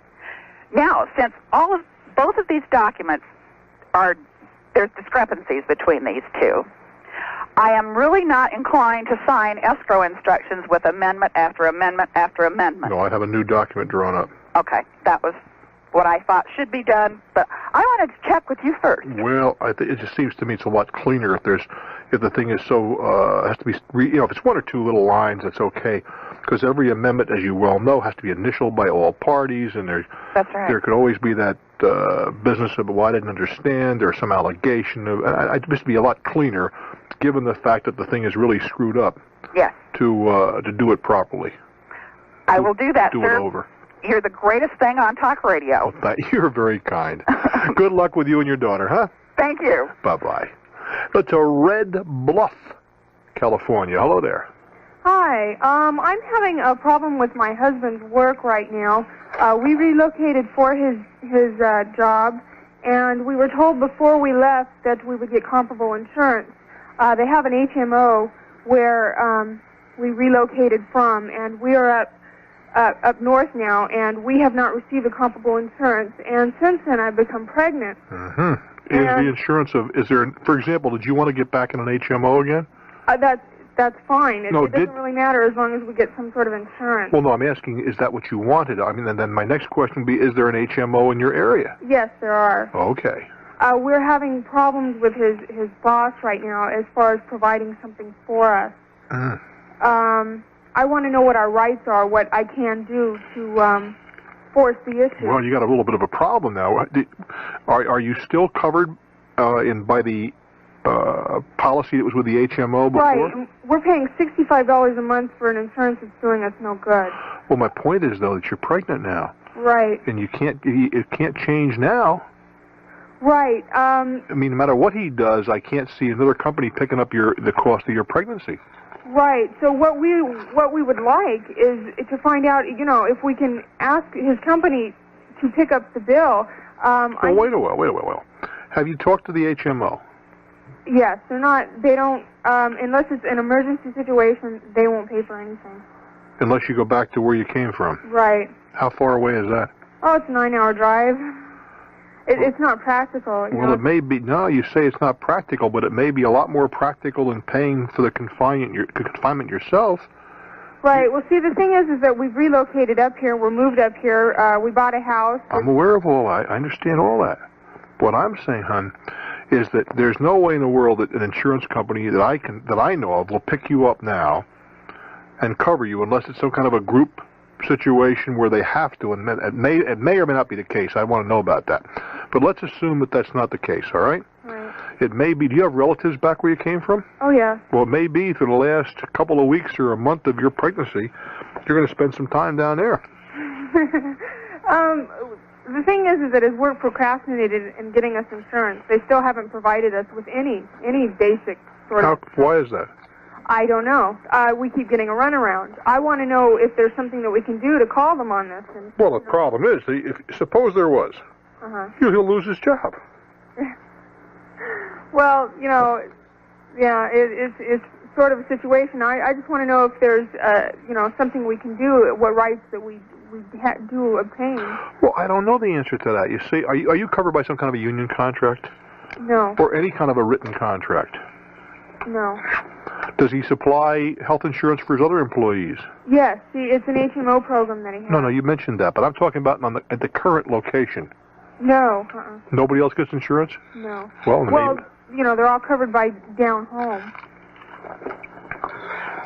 I got a feeling, my dear, that you're going to spend about 3 weeks down home toward the end of your pregnancy. You may make a deal with him to cover and that's even troublesome because you wouldn't have the same obstetrician taking care of you during that period before the birth.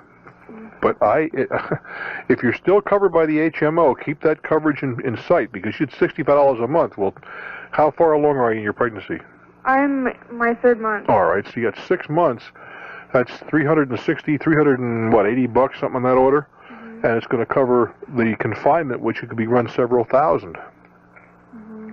But the likelihood is you'll have to go down and make arrangements with the hospital that they work with where you came from. Okay. Otherwise, you're going to spend a ton of money. Right. Now, I would talk to the boss and see if he could work something out where he takes care of or helps with the bills on this end, because you don't want to spend the next 6 months down there. No, I don't. But you may have to spend the last month or so, Okay. or 3 weeks. Well, thank you for your advice. I wish you well, dear. Thank you. Tell you what you do. Tell you what you do. When the child comes, you let me know. We'll send you a dozen roses. Fair enough? That's great. We got a deal? That's the deal. Okay, you send me a birth announcement. Okay. Okay, great. sweetheart. Thank you. All righty. Lansing, Michigan, your turn on Talknet. Welcome. Hi. Hello there. My name is Audrey, and I have a question about finance charges that were assessed against a major credit card that I have. Tell me about it. Well, I usually pay it all up in full.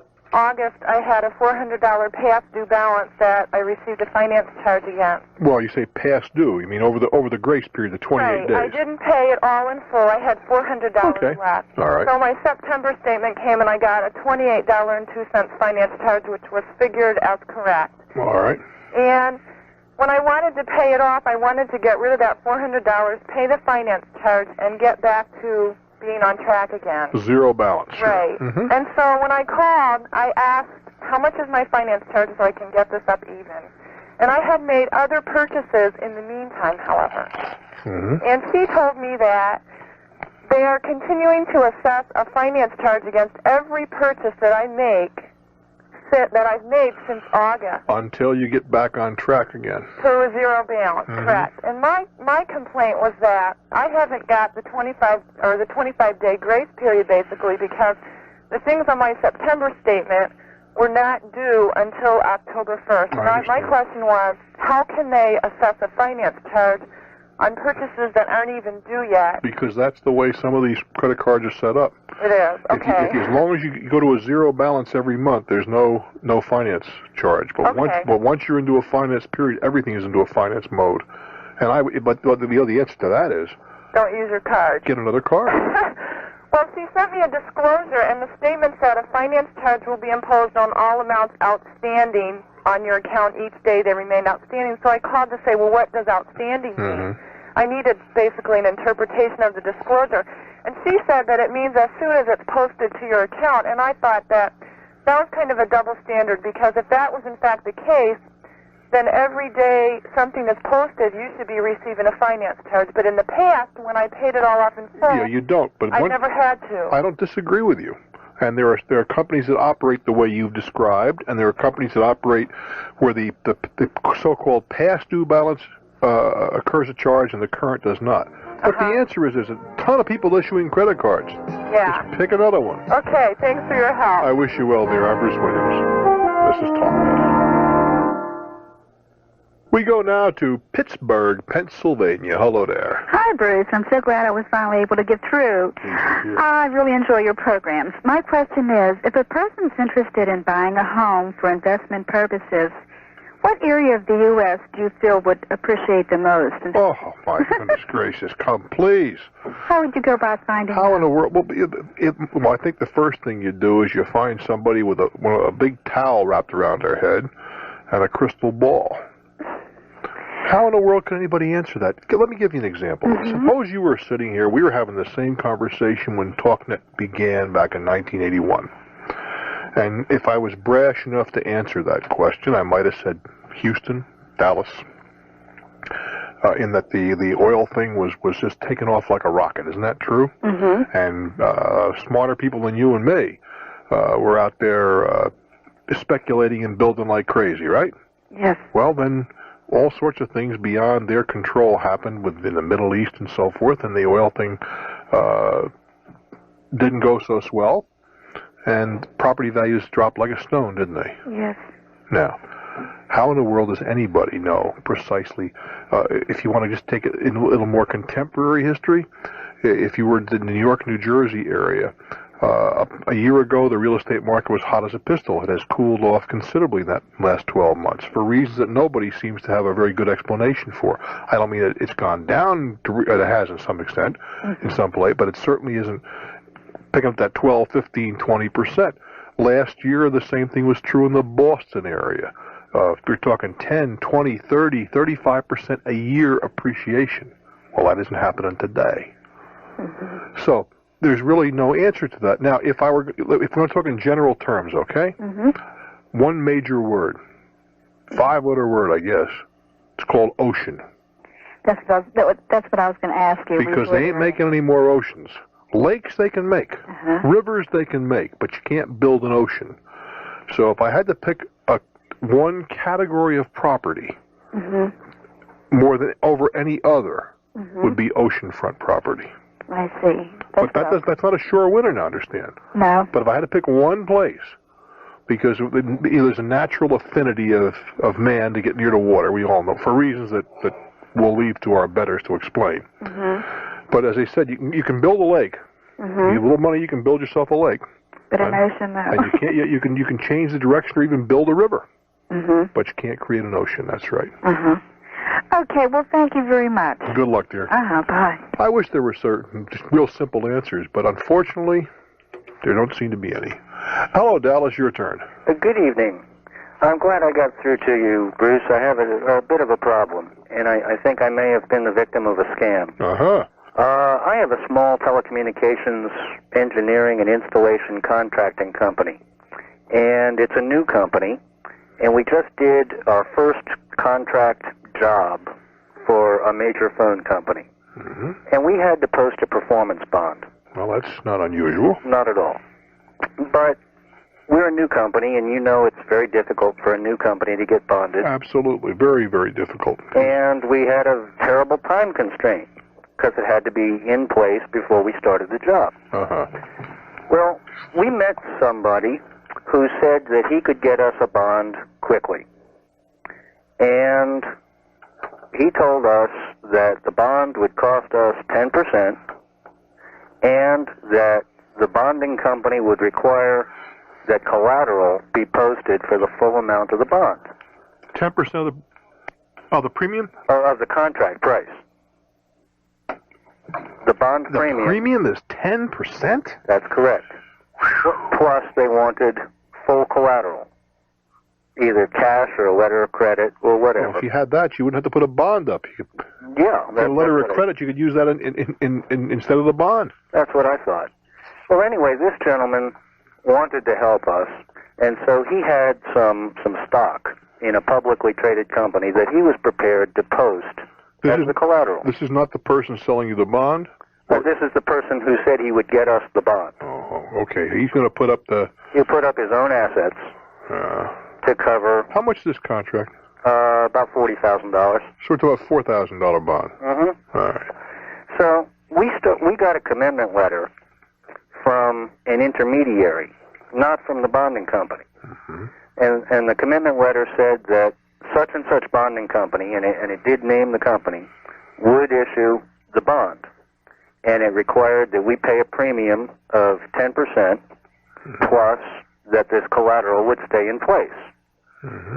We got on the job, and we did the job, and we completed the job. And the phone company never again asked us for the actual bond. And we never thought anything further of it. Now, the gentleman who got us the bond wants the payment. All right. Now I want you to hang on to that emotion. I want to kind of sort this out in my own mind. So let me take a little time out here, and then we can focus, okay? Okay. Stick around, because this gets a little convoluted, and you say, oh, this can't affect you. Well, you never know. You may get yourself into some little business and get burned like this, because it's kind of catch-22, really. The established companies have no trouble getting the bonds. The little guys who are trying to get started have the most difficulty, and yet sometimes can do the best jobs, and they can take the little jobs the big guys don't want. Well, we'll try to sort it out. I'm Bruce Williams. This is Talknet. I'm talking with a gentleman in Dallas, Texas. He's has a small company. Was asked to put up a performance bond. That means if he doesn't do the job right, the bonding company has to pay. And the bottom line is that 10% seems like a high premium to me. But he got somebody to help him out. And now you say the company, the phone company, never asked for anything further. No, they received the commitment letter. Yeah. We forwarded the commitment letter to them, and the commitment letter said that the bonding company would issue the bond, given that we pay the 10% premium and that we keep the collateral in escrow for the duration of the contract. All right. Now, we went on the job and did the job. We completed the job. All right. The phone company signed off on the work and accepted the work, and we invoiced the job this week. All right. Now, the gentleman who got us this commitment letter wants us to pay for the bond. Well, yeah. And I'm very, very confused because apparently the bond was never issued because we never paid for it. And the phone company never asked for it. But you wouldn't have got the job without the commitment letter. Probably not. Probably not. That's what I don't know. Well, not probably. I don't see there's any probably about it. Well, you may well be right about that. If they required a bond, and that was part of the bid, as apparently it was, the commitment letter was accepted almost in lieu of the bond, because if something had gone wrong in the meantime, they'd have gone right after the issue of that commitment letter. Yes, I think it also made them feel better that we carried a sufficient level of general liability insurance. But the point is, now this gentleman wants his almost $4,000. I don't think he's entitled. Well, is he? Because the bond was never issued. Suppose you defaulted. Something screwed up, for whatever reason, right? Who signed the commitment letter? An intermediary. Well, that individual then would have been responsible on the hook, would they not? I don't know. What do you mean you don't know? I've never talked to the bonding company, and the bonding company's never talked to me. Without regard to that? I've never seen an invoice. I've never seen a bond. Well, you can ask for that, and you can ask to see a copy of the bond, but the fact is that it seems to me nothing would have happened without that letter in place. It's quite possible. Well, that's the possible. You're fudging on me. If that was not the case, why would you apply for the bond to begin with? Well, now, if the phone company wanted to follow its own rules strictly, they wouldn't have accepted the commitment letter. But without the commitment letter, you would not have been able to perform the work. Is that not true? I honestly can't tell you yes or no, Bruce, because I don't know. I don't know. Gee, it just seems pretty clear to me. Maybe I missed something. Without the commitment letter, they said you didn't meet the requirements of the bid, and you're off the job. Well, at this point, if we put up the money, they're going to issue the bond, and that's what I don't understand.